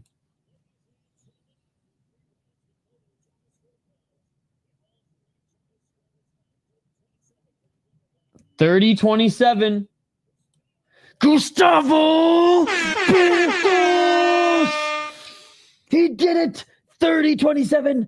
All 3 rounds. 10-0, baby! I don't know how they're doing it in the Samurai Fight House. I don't know how they're doing it in Samurai Fight House, but they're fucking doing it, ladies and gentlemen. They're fucking doing it. Vamos, Uruguay! That 3rd round was fun to watch. What is up, Anthony? Dude, that was a fucking fight.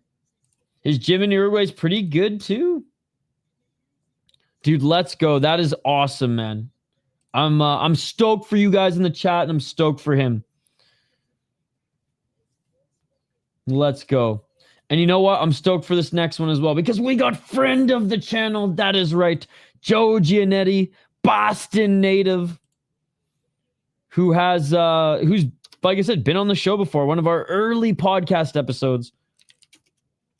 Still literally fighting to get back to the UFC, man.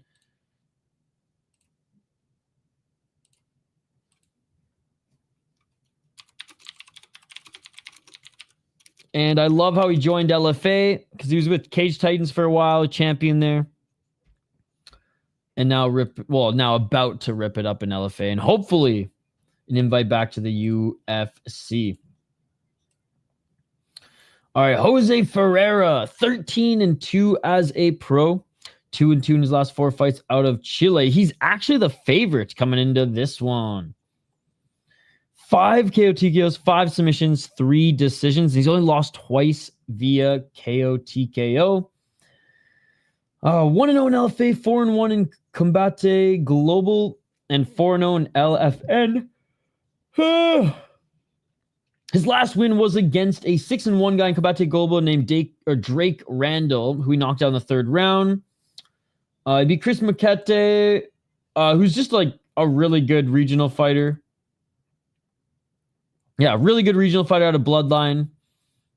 Was on a crazy streak here before his loss to Visconde in a fun fight. So no shame in that. Little shame in that. Beat an 8-0 guy. And honestly, other than this actually, never mind. I take it back. He didn't fight anybody of note in LFN.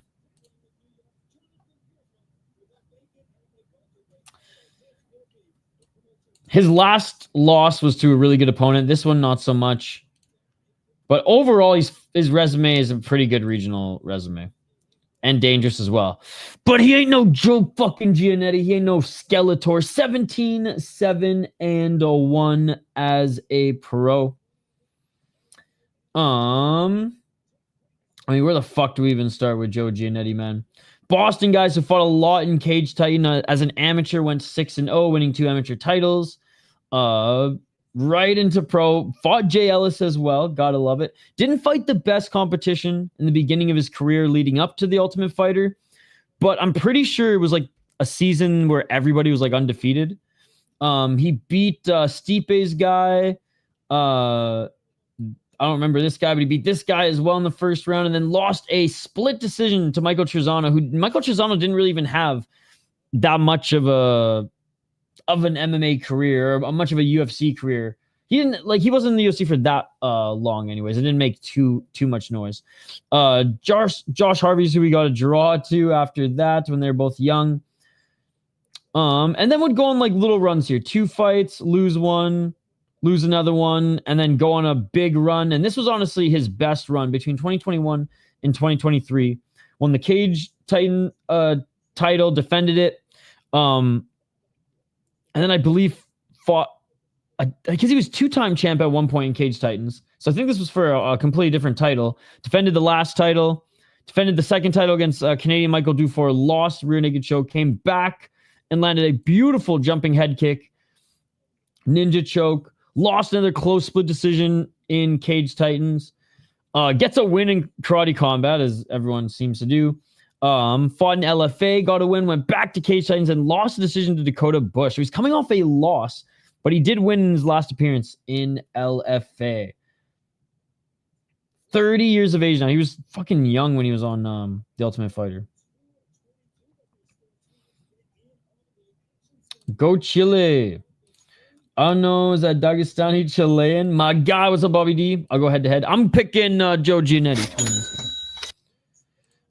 Name a more iconic duo than Gilbert Melendez and the phrase, holy smokes, guys start saying something.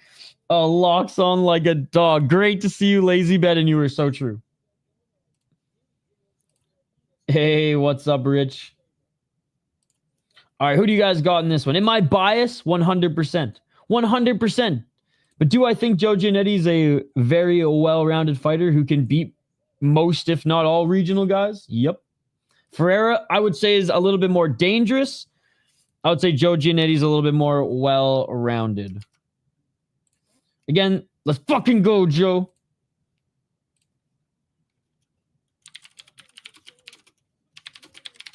We did a podcast with Joe a couple years ago too, guys. Check it out here. Check it out here. All right. We will divulge in the push-ups before the main event. Vote in the poll question, guys. We'll check on that here in a sec as well. And we will be taking a little bit of a break after this LFA stream, but during that break, I'll be setting up the K1 kickboxing stream, and then we'll be watching some K1 for the rest of the night. The K1 World Max of all fucking K1s. Well, Bobby, I mean, I feel like it's now or never for Joe Giannetti. I mean, like, he's probably got a couple more years to make his case, but like, he has been grinding to get back on the UFC's radar. And I'm surprised the UFC didn't bring him back here. Between 2021 and 2023, he became double champ, defended the title, lost to Do 4, but came back, and then lost in a very close decision, right? So, like, I believe this run or this run, the UFC probably could have picked him up, but I don't know. I don't know why not. I don't know why not. He's an AKA guy as well. He was on Team DC in The Ultimate Fighter and still trains at AKA there as well. Pintos did win, Mr. Showtime. Good to see you. Good to see you. Let's go. Let's go. Hell yeah. Yeah, dude. I've been following him since The Ultimate Fighter because I was like an Ultimate Fighter and like nerd back in the day. So I've seen every single seasons, even the shit ones, even the new ones. Why do I think Joe's the underdog? I think people like how fucking fast-paced, fierce, and dangerous that Ferreira can be, and he does have some nasty jiu-jitsu as well. Jose's at Valley Flow. Good gym, good gym.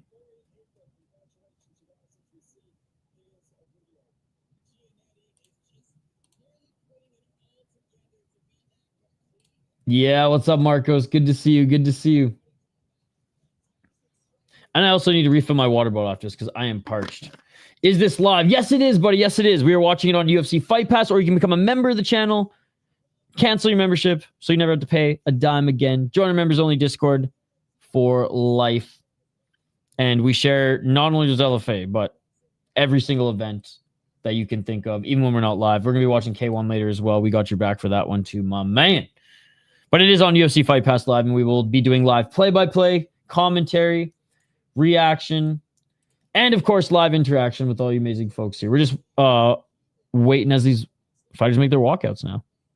They're about to be announced, though. Could care less, to be honest, brother. Flip a coin.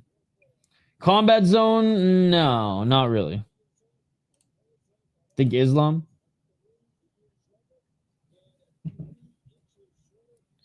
A Roystogen.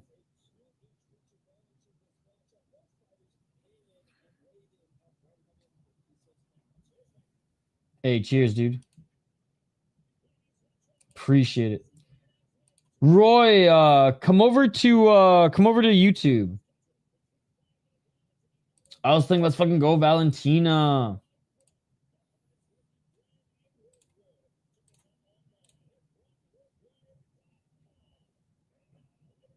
All right, they're being announced now. Certified Hank Enjoya. I don't give a fuck if the decision's rigged! Like I said, guys, they're being announced right now.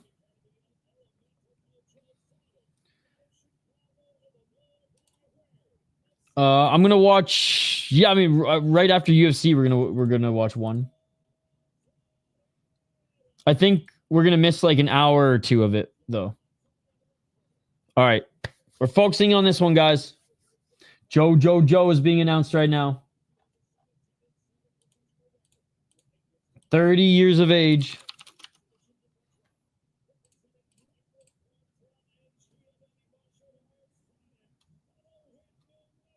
Oh, he's not with AK anymore. They said he's with New England Cartel and his own gym. Uh-oh. Well, there's something to ask him next time I talk to him. Because the last time I talked to him, he's still going to AKA.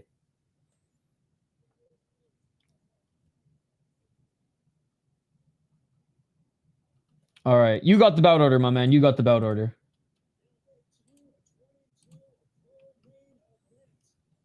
Doing the Covington method. Is I'm getting wrecked? Let's get it all! I don't know about that. 453. Oh, nice high kick by Giannetti.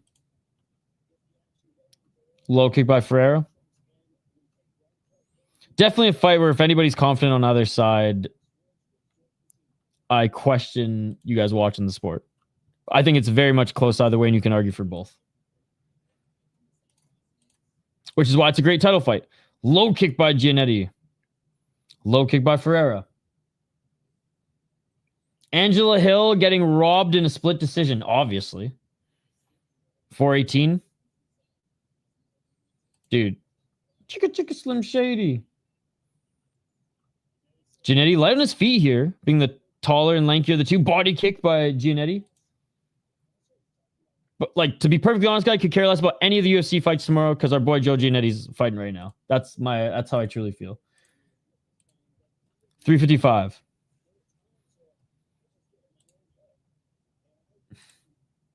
If you know, you know. High kick by Giannetti blocked. Just started. Giannetti's looking pretty good on the feet so far. Landing some good body kicks. Low kick by Ferreira. Double right jab by Giannetti. Low kick by Giannetti. Right hand by Ferreira.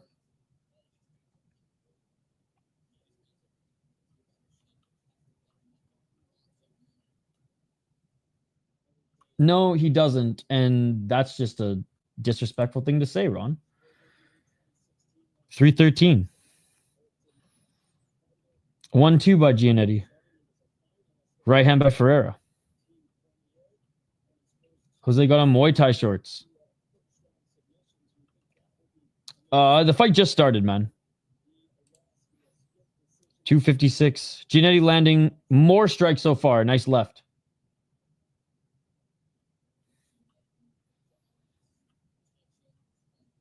Fools, I tell you, Dr. Lemon Line.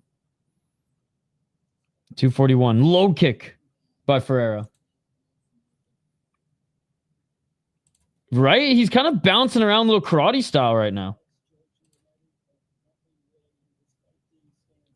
227. Right hand by Joe Giannetti. Giannetti just missed with the right hook. Ferreira with the big right hand. Ferreira cracks Joe with the left. And Ferreira now looks for the takedown. 211. Doesn't get the takedown, but did land a good left hand.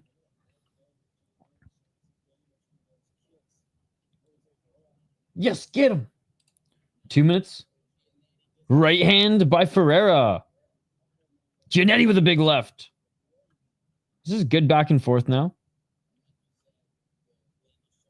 Your boy feinted bolo uppercuts. Wearing some damage too. Got cracked with that left hand. 138. Oh, spinning back fist by Ferreira. It landed, but Giannetti just took it.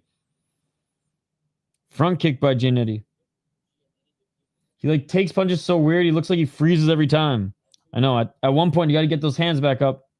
Giannetti with a double right and left. This is where Ferreira's landing some of the harder strikes, but Giannetti's landing more volume right now.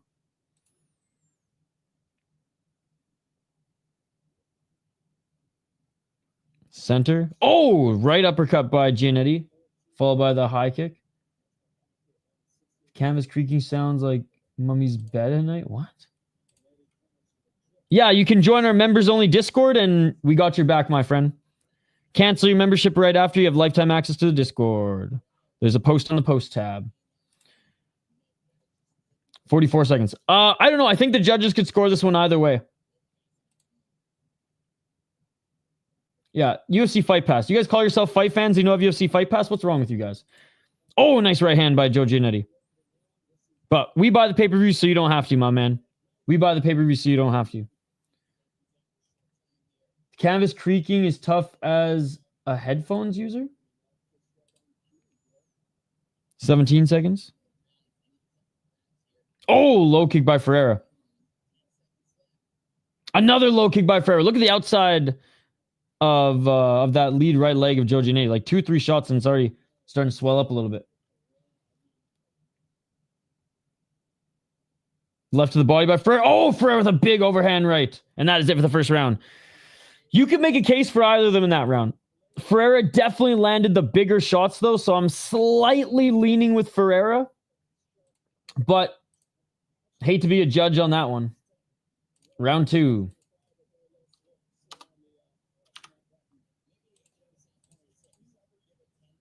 To be honest, I don't know who won that. Is even the commentary like 10-10. I used to mix up Ferreira guy with Javier Reyes, who's a contender contract. So far, good toe-to-toe from what I'm hearing. Absolutely, absolutely. He won. 10-10. Yeah, I mean, that was almost as even as it gets. Other than, I guess, Giannetti taking a little bit more visible damage there at the end. Looks like his lip is cut. So I guess that's where I will give my slight edge, is like pretty even on both sides. 10-8 Joe.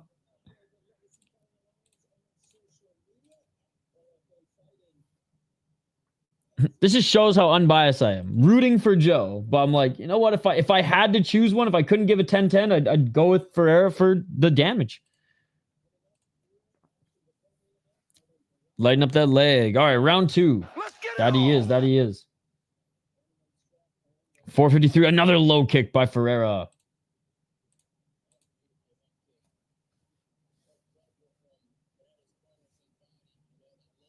Oh, another spinning back fist by Ferreira.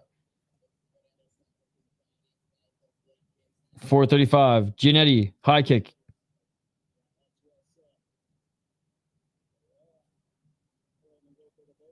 .420. Smoke him if you got him. Missing with that left hand was Giannetti. Right hand by Giannetti. And oh, eye poke. Ouch.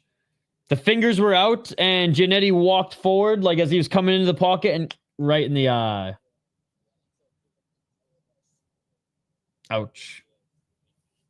Yeah, we are. I already told you. Become a member of the channel. Cancel your membership. You got lifetime access to the Discord. You can even watch K1 later. Ooh. People just don't listen. Royston, you're a smart guy. But you don't listen.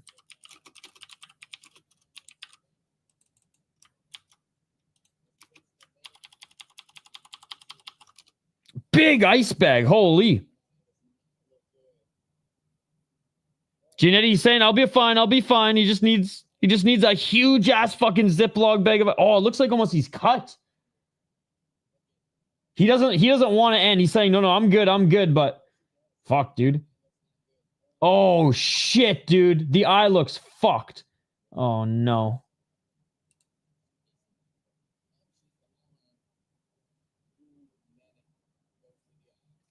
Ouch.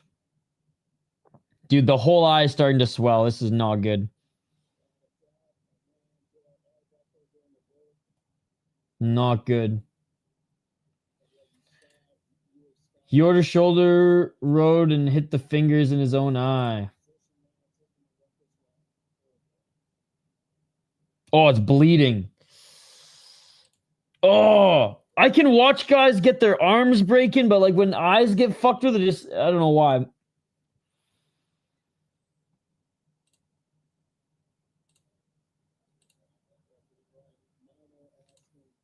It's pretty bad, man. Like they got a cloth and ice on it right now. Joe doesn't want to stop. He's like, no, I want to fight, but it's starting to swell and close, and it's bleeding somewhere, either top of the eyelid or eyebrow. The old Weidman special. Eye poke. But I don't know where the blood is coming from, but it's not looking too good, guys. Giannetti.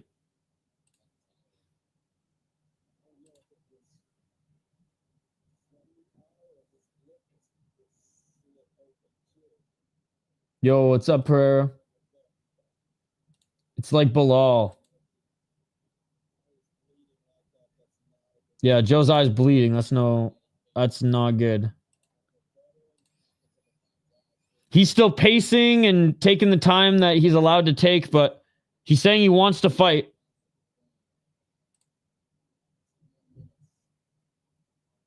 He's got 2 more minutes.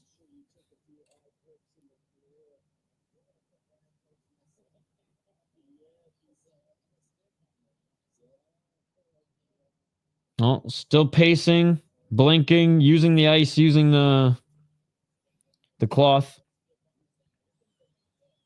Oh, ouch, dude. Yeah, that was like a fucking John Jones ass. What's up? Whoosh. Whoosh.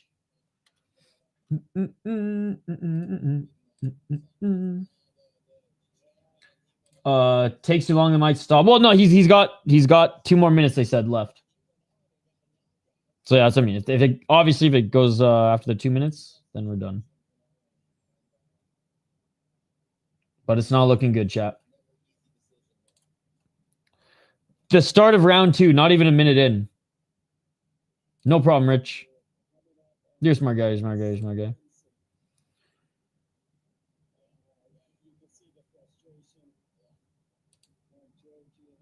I think they're just trying to get guys to stop fucking gauging range with your hand open.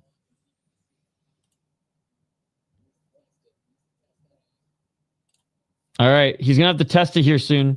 I think he's in the final minute now.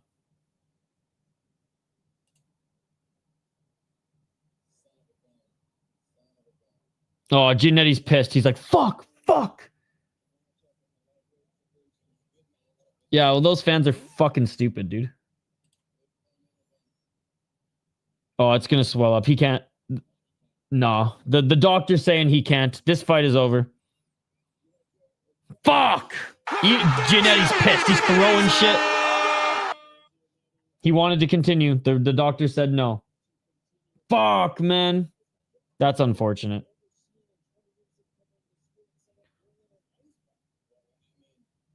Yeah, dude, the doctors are in. Rich, like, this is a professional MMA fight, man. At one of the higher level organizations. Like, obviously, they have the doctors in there, the refs in there. I think it's going to be a no contest.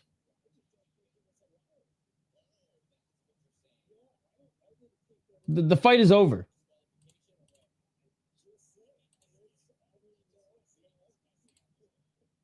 I think there should be a new rule where if there's a bad eye poke, you get 15 to 20 minutes reset. You just make it the next fight after. We're awaiting the official decision. I think it's going to be a no contest.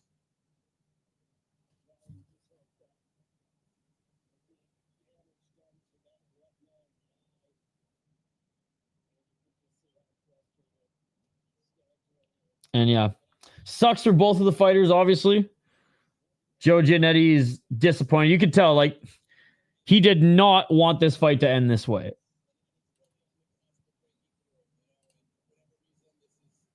Spinning elbow trend. No, there was a spinning elbow this weekend. Eye pokes, back at it again. I hope it's a no contest. Push the Seiko fight down the card. Dude, they've done that many times. I mean, they do it in Japan all the time, but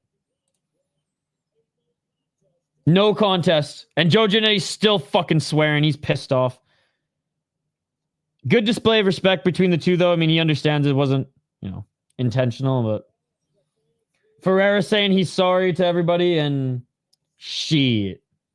Well, hopefully we get to run this one back soon, and all the best to our friend Joe Giannetti. He's out of there. He's out of the cage. He's done with this shit. He's pissed as he should be. So that's unfortunate. That's unfortunate. I mean, man, what a tough road just back to a major organization for Joe Giannetti. But good first round by both of them, and hopefully we see the rematch down the road. No, dude, let's chill. Let's chill. It was only one round. I'm not asking for like 3 MMA fights in one night. It's the same fight, just continued later in the night. It was a no contest. Yep. A no contest. Man, I think in Brave CF 100, 101, there was an eye poke in the Indian fighter versus Pakistani fighter fight. Yep, there was. You're right. And that one, I believe, was a no contest too. All right, well, now we have the main event.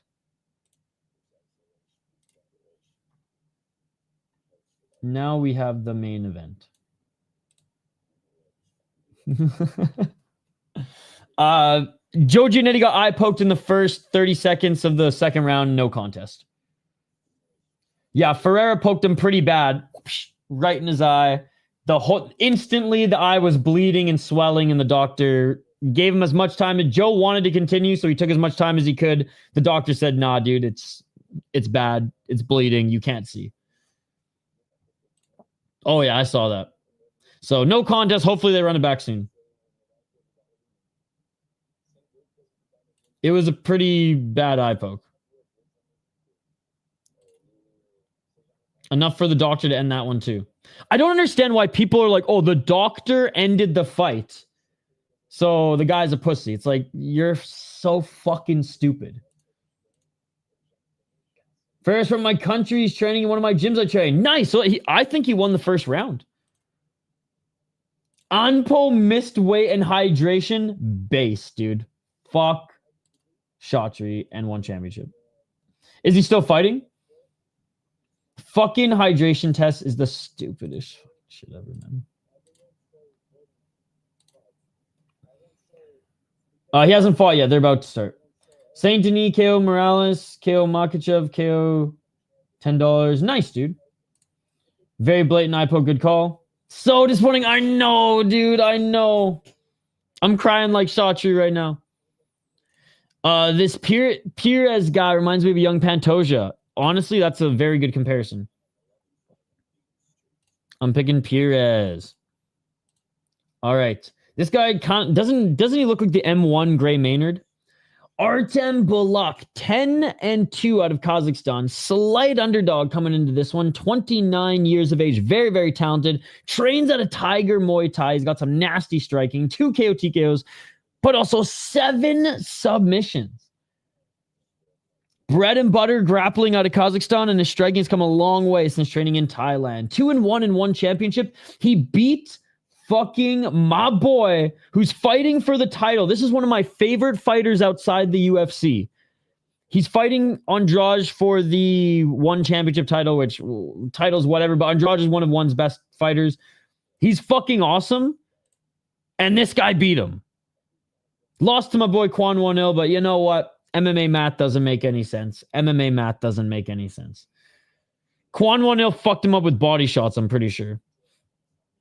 But anyways, then came back and beat Batarku. That's huge. And Batarku is arguably way more well-rounded. Quan 1-0 is a boxer who can defend takedowns. Batarku is a smothering Mongolian machine. The bad boy killer, though, 11-1 for Vinicius Pires.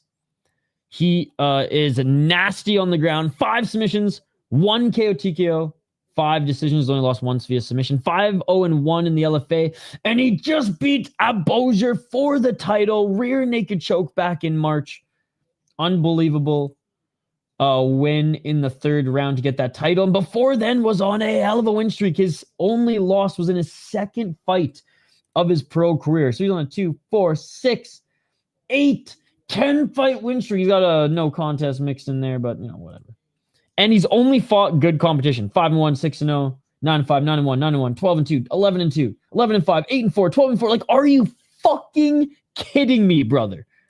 Literally, since he was 2-1, since 3 fights in, and I would argue even his 2nd fight, he's been fighting good competition. Fuck, you could even say his 1st fight where he fought a 10-1 guy who's finished his career 12-2. Like, holy motherfuck. I'm actually like losing my mind how impressive this guy's fucking resume is. This is one of the best, if not the best regional resumes I have ever seen. And we cover a lot of mixed martial arts. This might be the best regional resume, if not one of the best regional resumes we've ever seen. Well, that being said, Pires, let's go, baby. Artem about to shock the chat. Artem about to shock the chat. Also, both the people in the Cage Warriors main event missed weight terribly. All right, shame for the beer bet. I'll go head to head, but I do think Pires wins.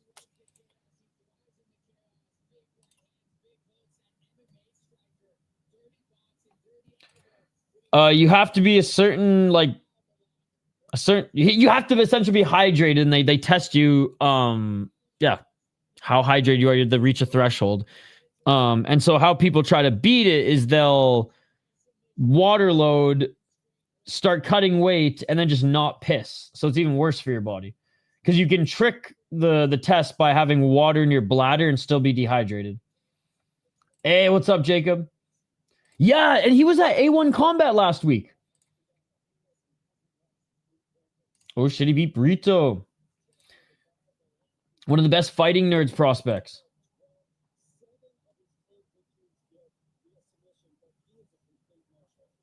You beat him a while ago, but yeah.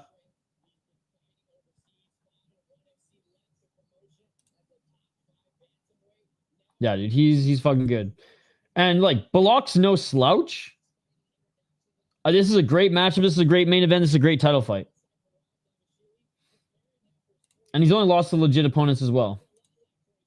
I know people be clowning on my boy Quan 1-0 because he got elbowed in the fucking face. It happens, bro. It happens. I've been elbowed in the face. It happens. It happens. No contest. He poked Joe Giannetti in the eye, and it was bad. It was bad. So now there's some buffer time. Some fucking buffer time. Oh. So, you may as well keep up with tradition for the weekend, eh, boys? Yeah, pretty disappointing. Quan was looking good before the elbow. I do think he was still losing the fight, but yeah, it was a competitive fight. I hope a major organization picks him up. It's not going to be the UFC, unfortunately, but whatever. We got our ciggies for protest, by the way, guys. Shout out to protest. I don't even fucking smoke, but for protest, we smoke. It's on a Bima Global for internationally. I think you have to pay there, but if you have a Japanese VPN, you can watch it on a Bima for free. So you can watch it on a Bima Global without a VPN in North America, but you have to pay for it. And so I think it's only, I don't know how much it is, but I think it's well under $15 or $20. Like I want to say it's around like 8 or 10, or you can just fire up a Japanese VPN and watch it for free on a Bima, which is what I will be doing after this. Because it is on right now. Or I don't know if, are you part of Combat Casual's community? I think he's sharing it as well, but go check him out. He's live right now too. Combat Casual, the Idaho Skatesman himself. I'll make sure that you guys rate him. We shut this down because after this fight, I'm gonna take like a half an hour-ish break. I'm gonna make some coffee and then I'm gonna set up the next stream. Yeah. I'm just gonna like I gotta set it up first. And I just didn't have time to set up. I literally like finished work and then my workout and then sat in this chair 10 minutes, set up this shit, and like just fired away. The chat is more chill. I know, dude. Maybe that's one of the reasons why. That honestly could be a reason why I'm like more. You should see some of the like the Ryzen streams are like the best. I do what's the best way to describe my work? I'm a man of many hats. I do a lot of audio production for either brand and client brand, like big brands, like internal podcasts, mostly like training stuff. I do audio and video production for various clients' podcasts, and then I do some consulting on like, I don't know, media, new age media 101. Basically, don't make these dumb mistakes, and people and companies will hire me for like an hour or two seminar sort of thing. But my main clients, what pays the bills, are I have like 3 or 4 podcast. I think it's 4 podcast clients that they're under contract with me as their producer, and they're the ones that give me the steady work. The rest is just extra,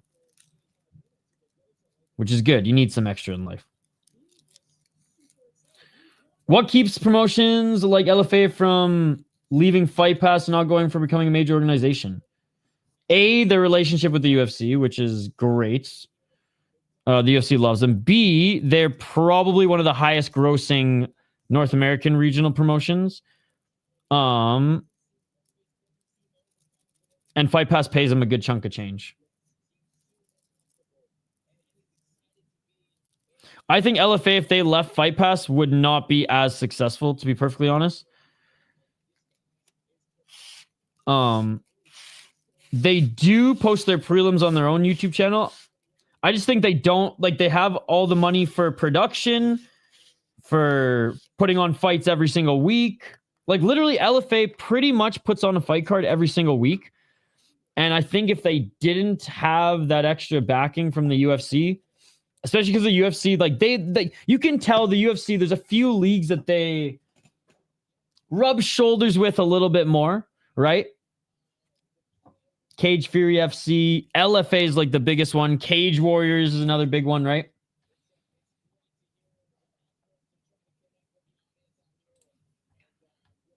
Or Glory with the Smart Guys.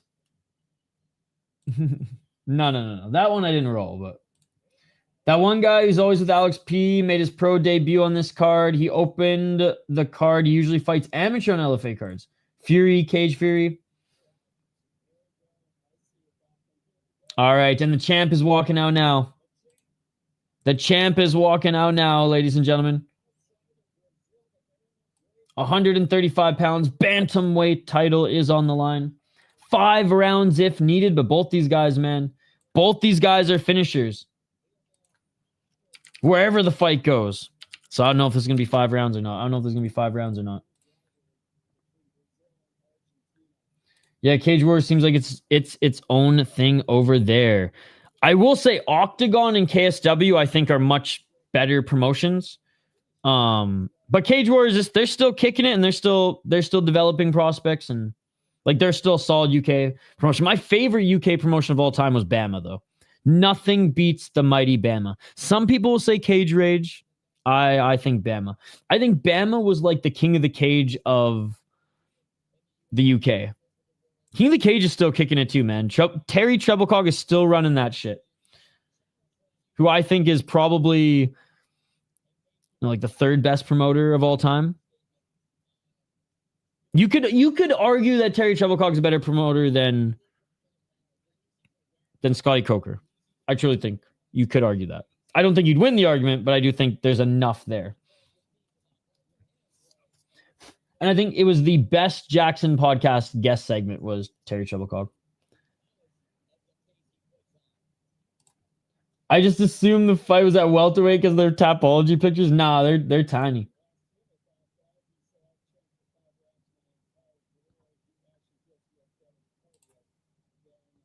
All right, so the commentary is saying that Pires thinks he has the better cardio of the two. Korean Zombie card got some fights later as well today. Oh, shit. Fuck. I think I'm going to do K1, but I got to start covering that league. With the number of KSW and Octagon, you could say they're the... Oh, I would say that they are a major organization. I would say KSW is a major organization. Octagon's a major organization. I kind of begrudgingly say Octagon, but I can't really deny it anymore. God, Ryzen's right on the line. I'll say yes, but they're like, bro. Top of the roster, really good. Rest, favorite promotion, still being realistic. PFL, major organization, hate to say that fucking too. Kind of the same as Ryzen. Good top guys, absolute trash lower guys. Trash is being very mean. I mean trash as far as organization expectations, like they're regional guys. Spamming's not going to help your case at all, Patrick. We're in the main event. So everybody on the fight card has fought so far. Jose Ferreira and Joe Giannetti. Is that the fight you're referring to? Ferreira, I poked Joe Giannetti in the second round, and it was a no contest. I've actually seen both of them fight before, so not sure how I made the mistake. I'm going to sleep for a little, then watch TKZ and Eternal card starts at like 5 or 6 hours. Yeah, I think this K1 card is going to be like 9 hours, and it started an hour ago, so we'll see. I'm going to, like I said, I'm going to sign off here for a little bit, get some coffee going, and then just set up probably K1, and we'll see. Maybe it becomes TKZ later. Because I've never done that, and I want to start doing more TKZ. I love the Korean promotions. And honestly, Skate's doing K1, so he's already got the fort covered.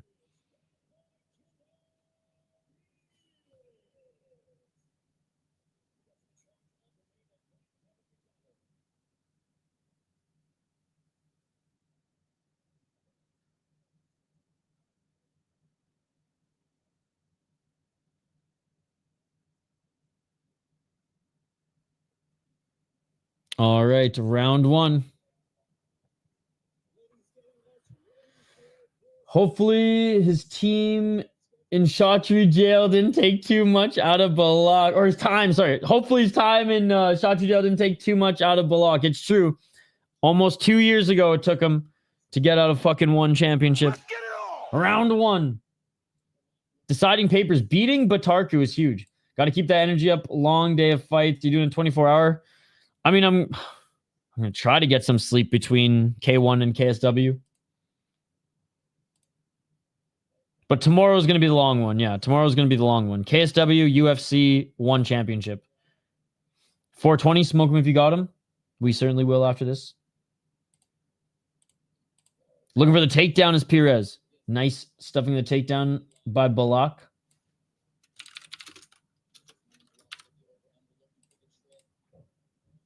Pires looking for the trip. Belakh, nice defense. And there's the trip takedown by Pires. UFC Fight Pass, or you can become a member of the YouTube channel, join our members Discord, and watch with us there. Brazil, what's up, Bruno? 356. I don't think it's going to be 12 hours. A lot of fights have been canceled. What the fuck are they going to do for filler? Realistically, like, it's a long card, but like, guys, I watch long cards all the time, and I've never seen a card go over 9.5 hours. And let me tell you, those fight cards had way more filler than this one's gonna have. Chaudhry can't afford filler. Back up to their feet. I think it's gonna be long, don't get me wrong, but I see 8, 9-ish, not 12. 321. I'm hoping they roll through all the fights on one after UFC ends. They can delay until UFC ends. Dude, he's on the regional scene. I think he's in a Lash Pride. I think he's a champion there. Back up to the feet. Pires with a body lock. Trying to drag Belakh back to the ground. I'm pretty sure he's the Lash Pride champion. Okay, he's not the champion, but he is in the last Pride. So he's on a one, 2, 3, 4. So he's on a 3-fight win streak in MMA, 5-fight win streak in combat sports, and he's won a boxing fight and karate combat. So he's doing everything. I think it'd be possible to K1 and knockout to outshine one if they both put on good cards this weekend. It's definitely a possibility. I know, but wow. I don't know. I don't know why the UFC moved on from him. We're just doing side quests about now? I guess the guys he's fighting in the Lost Pride aren't necessarily the highest competitions. Or aren't necessarily high competition. He's doing good so far. They haven't announced the start time yet. They should have a press conference soon, though. 153. Just working in the clinch right now are both these guys. I called it. First time actually purchasing a one pay-per-view. Don't want to deal with any potential buffering. Do you just buy it on their website? Yeah. You just buy it on their website. Last time it crashed and then I wasted $50. They ended up putting it out for free. So I doubt it's going to crash this time. Pires still in the clinch. Was able to get a takedown early, but unable to get the takedown a second time here. Oh, now he's looking for the single leg. No, the one card should be fun. I'm excited for him. I'm a little bummed that like there's overlap between UFC and that. Because I hate covering two cards at once. I hate ending a stream early to go to another one. So we're riding out UFC, then we'll just jump over to one after. I'm trying to watch it, but I'm not giving charity money. If you set your VPN to like Singapore or Thailand, I think you can get it cheaper. That's what I'm going to try tonight. 45 seconds. Like, I think if you set your VPN to Thailand, you can literally buy it for like $10, maybe even less. I don't know though. Like I said, I got to double check. Pires again can't get the takedown. He's got both underhooks. Body lock. Can't get the trip. Great job by Belakh. One starts at 11 p.m. Eastern on Saturday. So pretty much.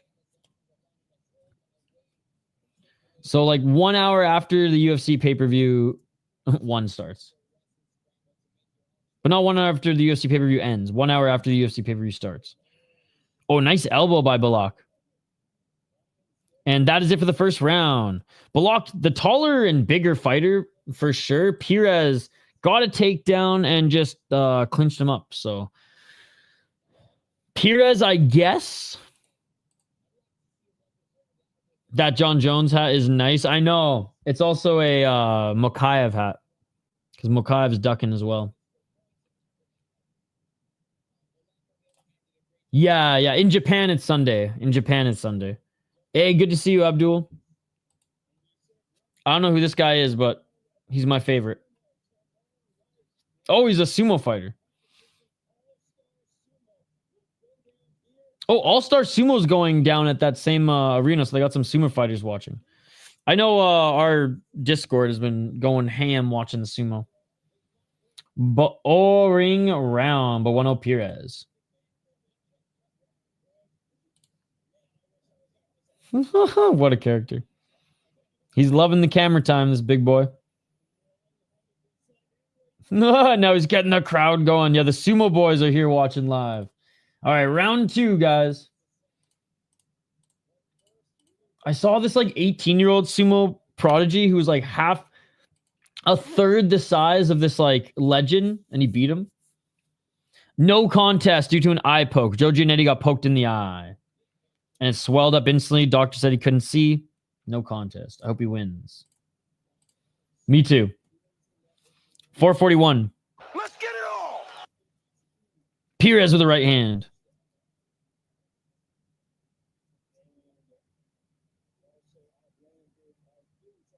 .420. Smoke him if you got him.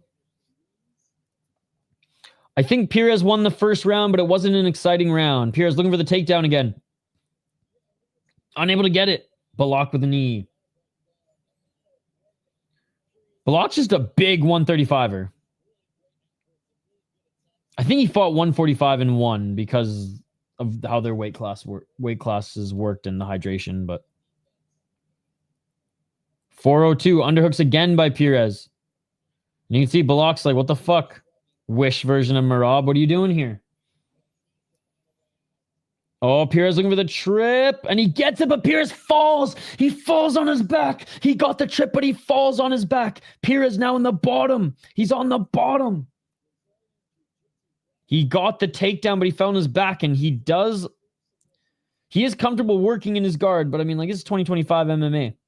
You don't want to put yourself in the guard. You want to have tools. At least Merab is better now. That's why I said wish version.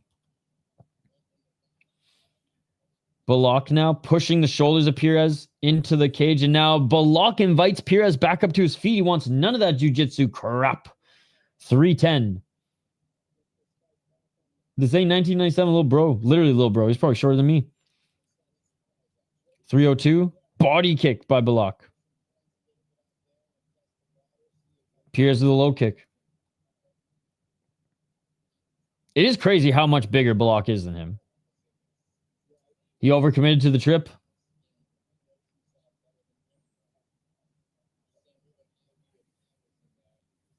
.241. Belakh needs to commit to some of these shots. Low kick by Pires. Left hand by Belakh.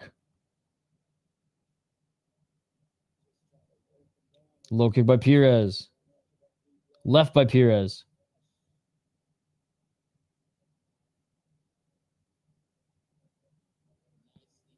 Pires with the 1-2.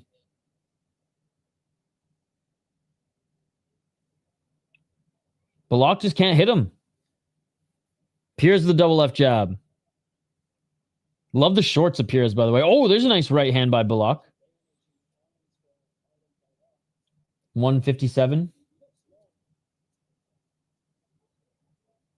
Pires again attacking with that left jab, but Belakh blocked those shots. 5 rounds if needed, guys.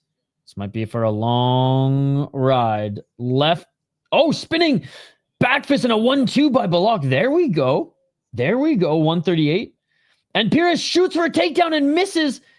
And now tries to snatch a leg of Belakh. And Belakh is scooting away, but Pires tried to trap that heel, and Belakh says, get back up to your feet. Why did Cage Rage have a mini cage outside the cage? The prep cage. Nice left hand by Belakh. Calm, cool, collected Belakh. Starting to find these shots in the second round. Front kick by Pires, and he dives in for the takedown again.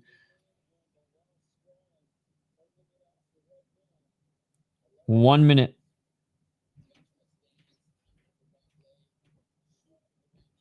Pires still in the clinch. Body lock. Can he find that trip this time? And Pires again falls on his back.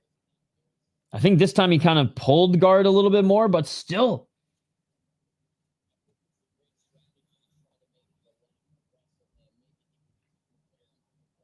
I think some of their shows they did.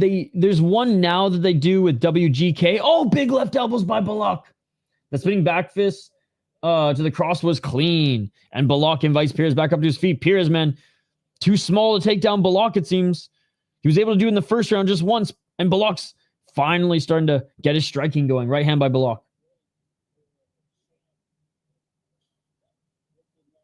And that is it for the second round.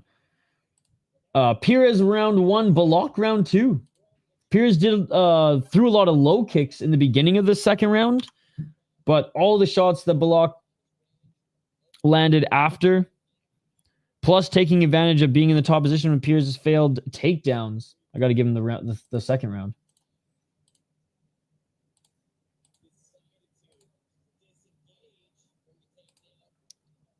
Boom. Oh, he blocked those shots. Wow. Pires, good high guard. He blocked the spinning back fist and the 2 rights after.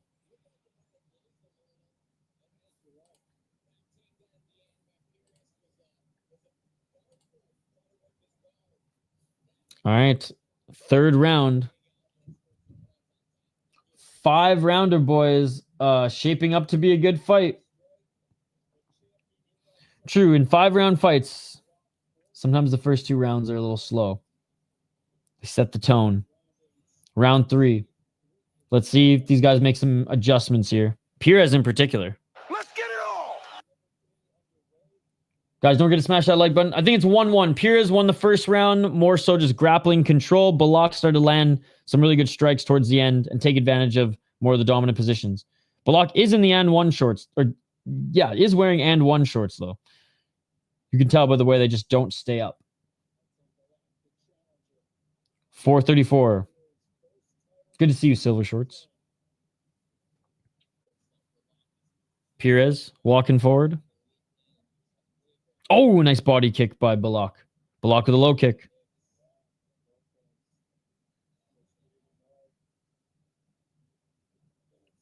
$4.15.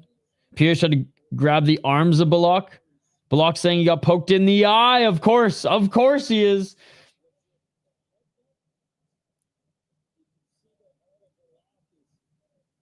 Oh, he's not gripping the eye. Maybe it was a headbutt.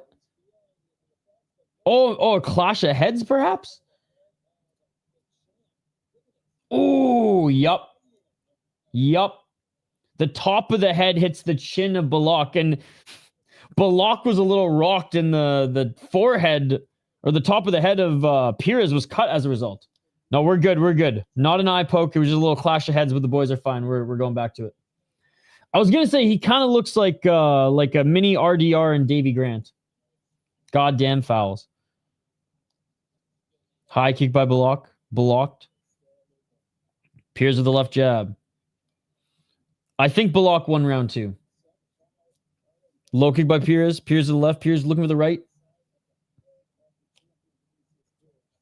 This round still up for grabs. Pires again on the entry. Body lock. High body lock, though. Hasn't been working. He's going to have to adjust or find another way to the ground. 315. Pires taking some damage. Short shots, but still in the clinch. 308.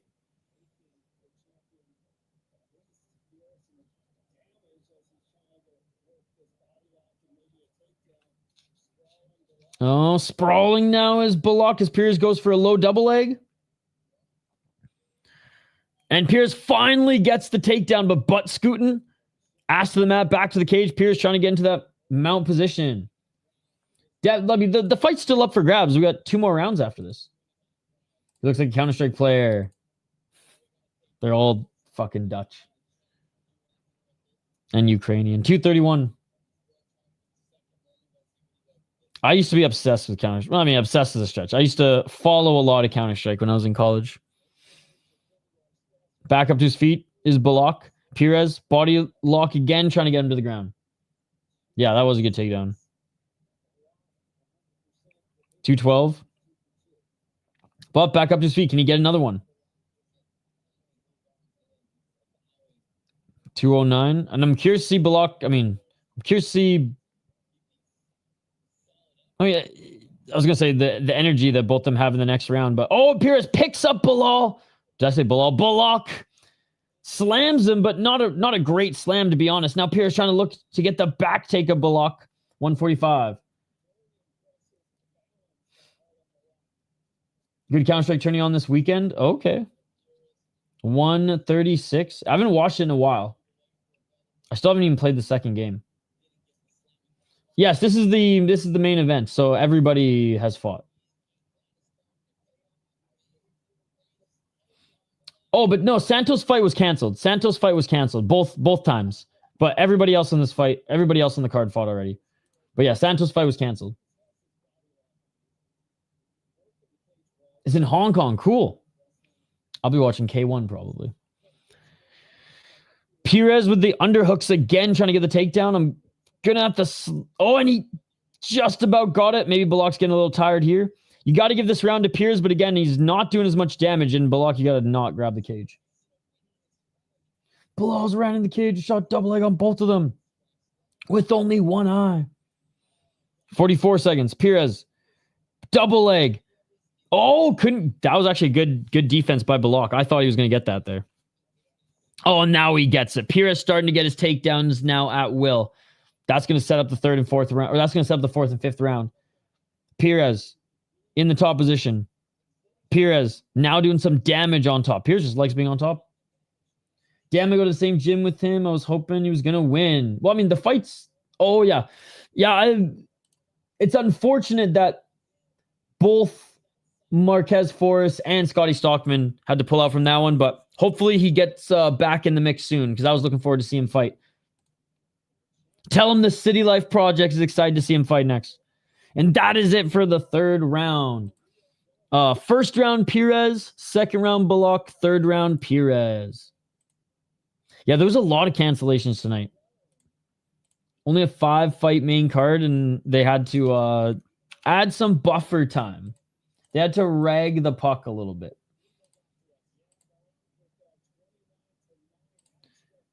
Two-one maybe. Close third. If there was more time on the feet to Belakh just even landing a little bit more combos, I mean, he might have won with those elbows. It's just, I don't know. There just wasn't enough. There wasn't enough even small striking, call it defense or of an answer coming from Belakh that we've seen in some of these other fights. Belakh definitely, if he did a little bit more, could have won that round on damage. The fight's still going on. Put it this way, if we all think Pires won the first round, he has to win the third, right? Yo, we've answered you so many times, dude. A, this isn't open scoring. So everything we say is not true. It's just speculation. B, I've said, like, this is the 5th time I've said it. Pires round 1, I think. Belakh round 2. I think Pires round 3. And I ain't going to say it again. I'm telling you that much. When Belakh entered the cage, until after this round. When Belakh entered the cage and shot both of them, that was crazy. Then he shot a takedown on Melendez. 4:30. Let's get it on. First of 2 championship rounds. 4:25. 4:20 spoken if you got him. I picked Pires to win, but Belakh making this a hell of a fight. Very good takedown defense. Graze the balls of Pires on that knee, perhaps. Left to the body by Belakh.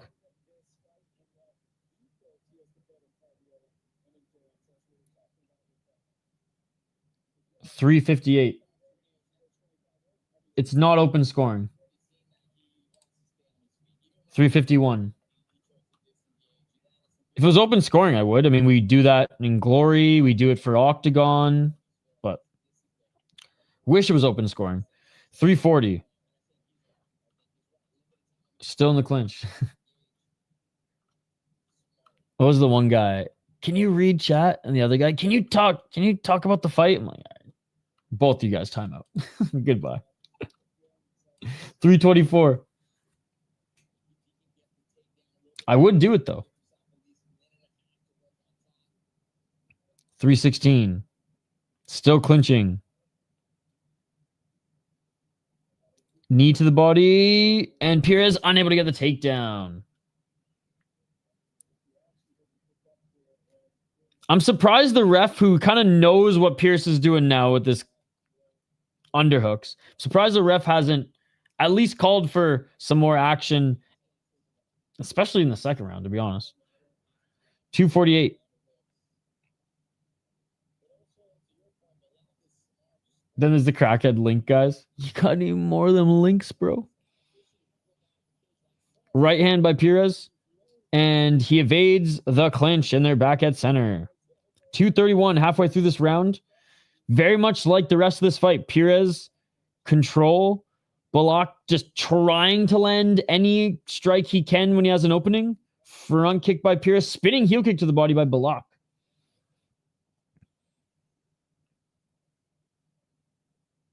.211. Pires throwing shots as he's entering. Right hand. Low kick by Pires. Belakh is saying, come on, fight me. Kevin McDonald is like a pacifist, never does or says anything during any of his fights. Left hand by Pires. Right hand by Pires. Right jab by Belakh. Right hand by Belakh. Pires grabbing the hands again to get into the clinch. Body lock again, underhooks by Pires. Let's see if he gets that trip takedown. Honestly, he had more success with the double leg in the fourth round. Or sorry, in the third round.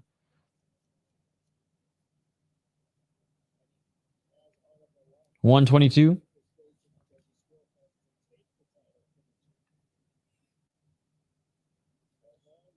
Another head clash. Definitely not as bad as the other one because the reaction wasn't as egregious. And now going to single leg perhaps is Pires.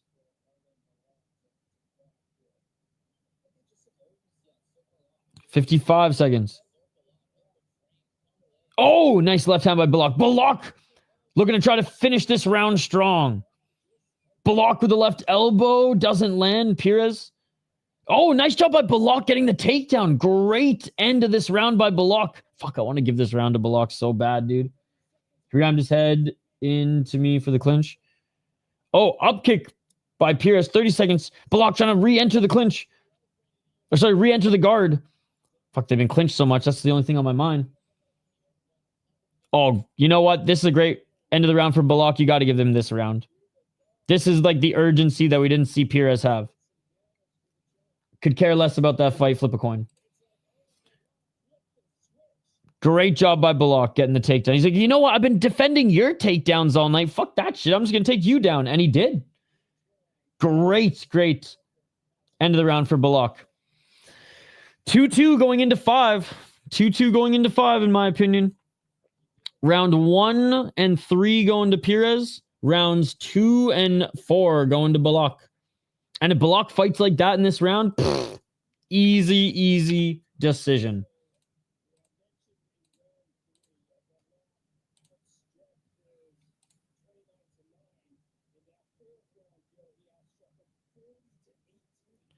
$40. Oh, that's so funny.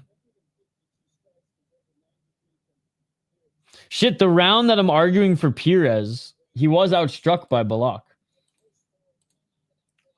No way. So yeah, so maybe Belakh won the third round too. He needs... No. It's, if anything, it's the opposite. Kevin, that's crazy. No, Kevin. No. That's crazy. You're not watching the fight, I don't think, if you think that. Yeah, exactly. It's either this, Kevin. It's either the opposite or 2-2. And I picked Pires to win, so no bias here. I'm just saying. We're calling it how we see it, my man. And that third round, Let's get it all. I didn't hear what the striking differential was, but if we're giving round 1 to Pires, I feel like it's fair to give him round 3 as well. All right, round 5, which I think should decide it, but we'll see. Pires just has to do some more damage because he's losing this fight. Or he might be losing this fight, or he might lose this fight just from not being aggressive. 432. Double left by Pires. Pires with the right, and Belakh now looking for a single leg. Belakh unable to get the takedown. Pires. 38-38. Pires with the good takedown defense of his own. Now he's dropping to look for maybe a double leg. Pires body lock trip and a reverse by Belakh. Dude, what a performance by Belakh. Funkmaster. Yo, Funkmaster knew. Funkmaster texted Belakh and was like, bro, I know you've been out for 2 years, but you got that Shotri jailhouse blues? And he said, nah, bitch. Fuck Shotri. Emotional. And look at him now. Look at him now coming in here to snatch that LFA title. Unbelievable. 338. Why couldn't Quan 1L do that on Dana White Contender Series? Anyways, 338. Pires looking for a takedown. Unable to get it. Nice sprawl by Belakh. Belakh with a knee. I'm just not going to answer that question, dude, because I'm literally giving you play-by-play and I've answered you so many times. 318. The fight is still going on. I don't know what you want me to say, brother. The fight is still going on. 2-2 going into this round or 3-1 Belakh. I'll have an answer for you at the end of the fight, my man. Pires needs to be careful. Belakh could sniper going through connector. AWP still in the clinch here. Oh, spinning elbow by Belakh. And there's the first big, like, deciding strike of the round thus far. 244. A low kick by Pires. Nice left by Belakh. Belakh with the right hand. Not yet, but there's 2 minutes and 33 seconds, and he's looking good in this round so far. 229. Low kick by Pires.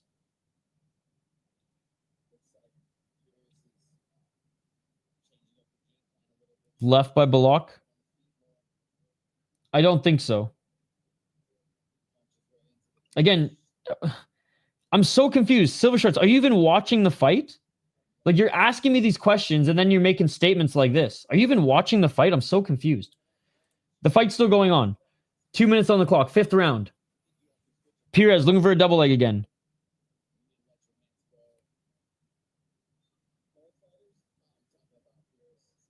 Underhooks by Pires. From a betting odds perspective, if that's where you're coming off, then sure. 140. Can Pires get the takedown? Oh, nice elbows by Belakh. Pires can't get the takedown. He can't get the takedown. 133.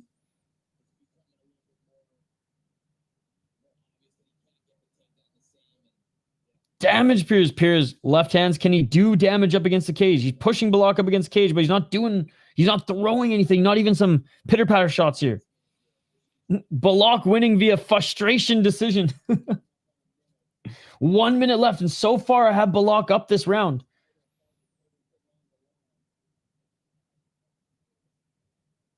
$102. Belakh controlling the clinch. Pires going for one last takedown. Can't get it. 55 seconds. 55 seconds.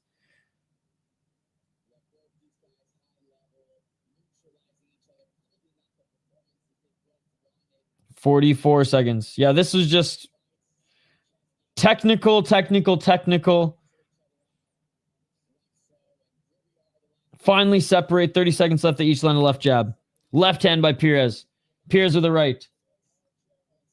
Then you clearly didn't watch the fight. Oh, big right hand by Belakh.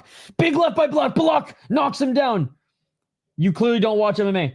Big left and right by Belakh, especially not this card if you think that's the case. 13 seconds. And Belak's going to win it, man. Belak's going to win it. Late knockdown there when this fight is so thin on damage. If there were any questions, they are answered now. Belakh with the big right elbow. Belakh with more elbows, and that is it. Belak's going to be champion. I don't know what the fuck fight this guy was watching, but it wasn't this fight. And there it is. What a statement at the end there. What a fucking statement at the end there by Belakh. 3-2 for the Kazakh or 4-1. Absolutely. 3-2 or 4-1, baby, but that should seal it. That should seal it. And our boy Funkmaster's going to win some money betting on the underdog. The official decision hasn't been made, but I think we got and knew.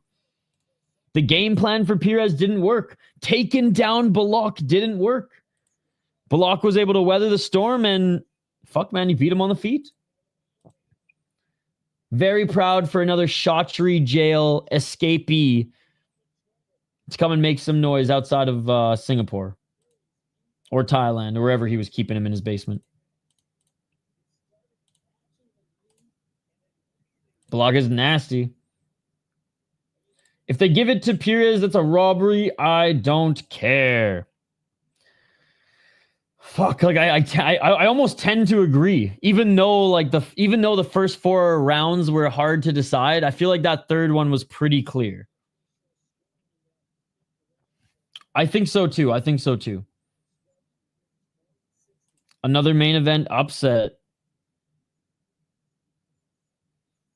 Kept him in the cryopods in Thailand. Yeah, unlike fucking Kwan 1-0. who's back training and he's good. He's like one of the few fighters I follow on Instagram.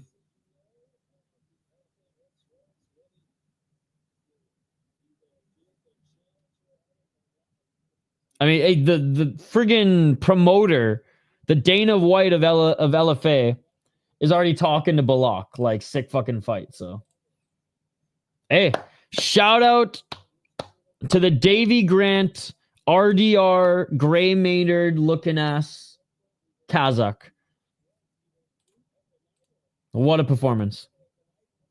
And again, shout out to our boy Funkmaster Flay, man. He called it. He called it. We all were picking against Belakh. And he was going, city life, city life. I am the goat capper. We still boys, though. We still boys, though.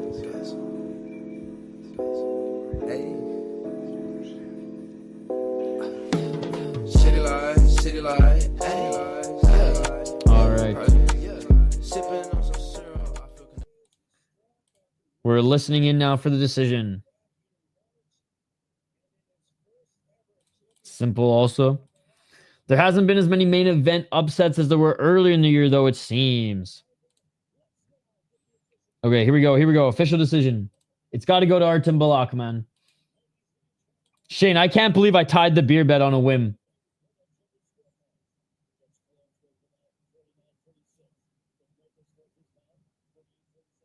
$49, $46, $48, $47, and $48, $47. And no! Artem Belakh, M1 Global, M1 Global. How you like that shit, Hank? How you like that shit, Hank? How you like that shit, Hank? I don't give a fuck if the decision's rigged! Dude, I don't gamble. You know this, Mr. Showtime. You know this. Please, please go to the Real MMA channels if you want that shit.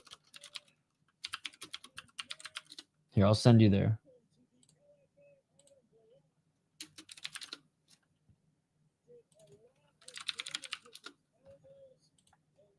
You guys are the experts. I don't know how many times we got to hammer that through your guys' skulls. We're going to hammer it through your skulls like 12 to 6 elbows. I am not the Real MMA channel. I do not gamble. And I do not even use Tapology to make picks. So I'm the wrong person to ask. This is the right person to ask, though.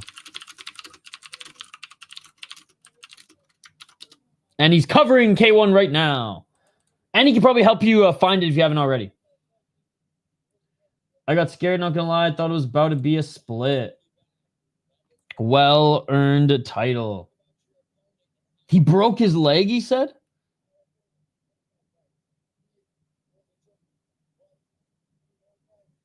Sorry, I just want to listen into what he says.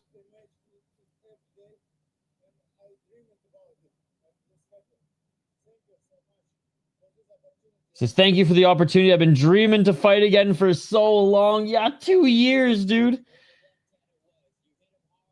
2 years almost. He was in Shotri prison.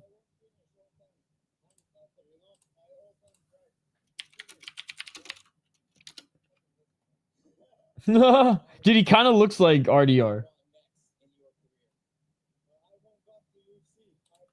Says, I want UFC.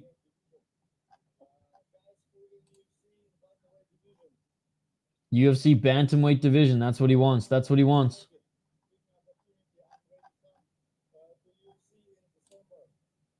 He says, I'm ready to come to UFC in December.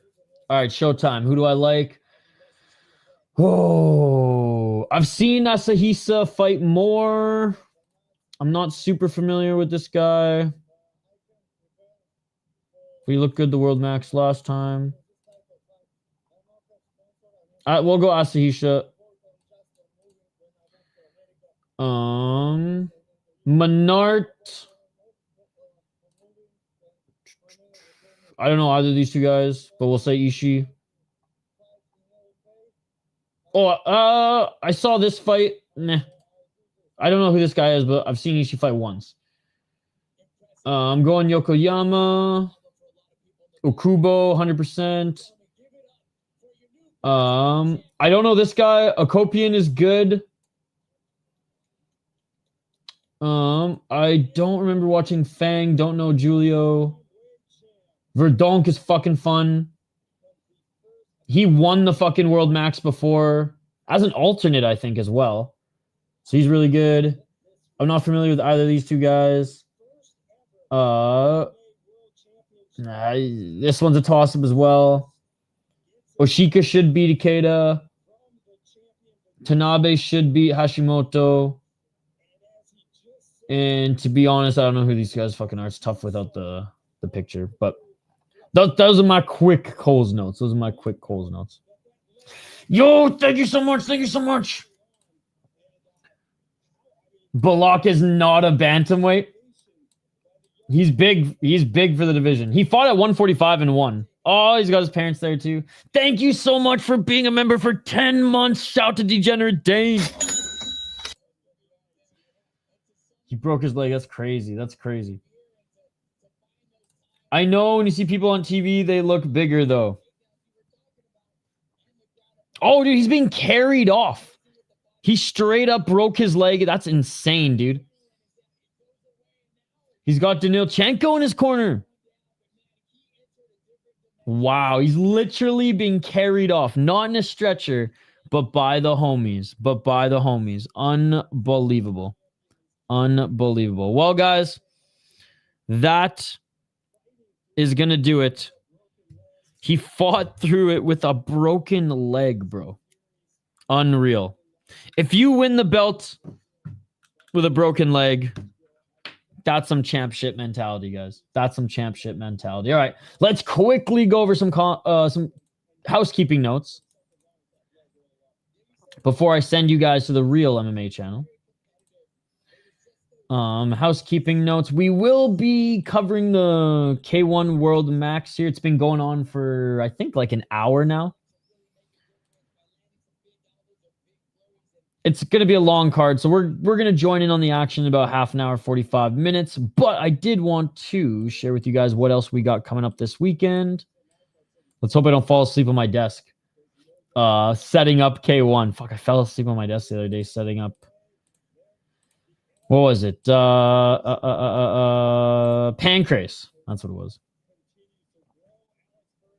Tune to the Eubank and Connor fight tomorrow? No. There's KSW. There's so much better shit on than that. There's KSW, UFC, and One Championship. You don't like boxing? Well, no, it's not even that I don't like boxing. It's that why would I waste my time watching that boxing fight when it's not a good fight compared to the fights that I would want to watch when there's so much other better violence on? I think like the sport itself of boxing is corrupt as fuck, but I do like good boxing. I think most UK and North American boxing is just not my style. Too much clinching. I like Mexican and Japanese. That's my jam. So like I never miss. Well, now Top Rank doesn't. I don't think has the fucking. Well, I guess Top Rank still has their rights, but they don't have a fucking good broadcast partner, so it's tough to gauge. But I used to watch all of the Japanese Top Rank shows. I haven't watched enough Ukrainian boxing, but Lomachenko is one of my favorites. I used to watch every single fight card Lomachenko was on, every single fight card Navarrete was on, every single Inoue fight card. Big Bang Zhang too. I'd watch a lot of his fights and his cards. Early card, KSW is an early card, dude. I'm watching KSW over fucking Eubank and Connor, and like it's not even close. So yeah, K1 World Max. We're gonna be starting this pretty soon here. So the second leg of the prelims is starting now. We'll join that about halfway through. Then KSW tomorrow. Then UFC. Then One Championship. Now, if the UFC main card is trash, fuck the co-main and main. We'll just jump over to one. But if the main card, is pretty good, then we'll stick through it. And then I don't know if we'll be able to find a stream for this, but if we can find a stream, or even like I'll pay for it. If we can find a pay-per-view, I have no problem paying for it. I just don't know where the fuck it is yet. So there's some MMA out of the Czech Republic. We'll see. We'll see if we can stream it. So yeah, Czech Republic. We'll see. One championship tomorrow, UFC, KSW, K1 here tonight. First fight was a slugfest. On the early card? It's usually how they go, man. The fucking prelims are always usually a little bit more entertaining than the big cards. How do I feel about Devin versus Loma fight? Loma won. Was that a robbery? No. What? Wait. Mr. Cap Khalifa, you're trolling. You must not have watched the fight if you think that was a robbery. No, it's a pay-per-view tomorrow. I think that there's 2 free fights on YouTube, but then it's a pay-per-view. Does one championship do bonuses or does LFA? LFA does do bonuses. They usually don't disclose them, but like I've talked to like Steve Aswell, or sorry, not Steve Aswell, fucking Steve Asplin. I've talked to Goozy. I've talked to other fighters who fought in LFA, and yeah, they treat them well. They treat them well. As far as a regional promotion goes, sometimes you'll get a bonus that's, you know, half or as much as your fucking pay. So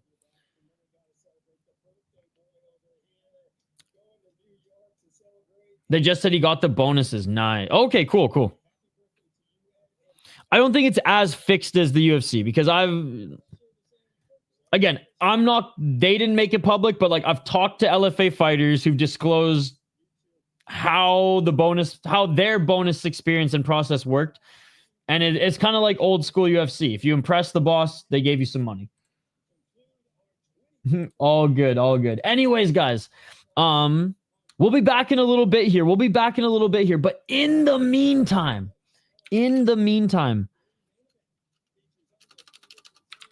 before I come back online here in, half an hour, 45 minutes, LFA fighters make more on sponsors than the fighters on the UFC? No, that is incorrect. That is they literally make more money off, I guess, sponsors because the UFC don't make sponsors. So if you're talking about just sponsor comparison, yes, but if you're talking about pay, it's not even close, dude. It's not even close. I think the highest paid LFA fighters make around, before bonuses, $1,500, $2,000. If they're fucking lucky, most are fighting for like $500 to $800, dude. He lost. What else was I gonna do here? Oh yeah, this is what we're gonna do.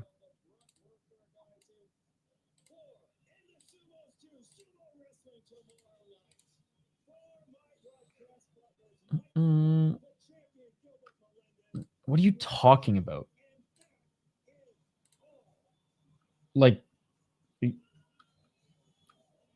I don't think you're talking about the Polish league. And if you are, that's still like a disrespectful thing to say. Damn, bad luck for Skeletor. Yes, sir. I just opened Twitter to see Ampo missed weight and hydration. All right, guys.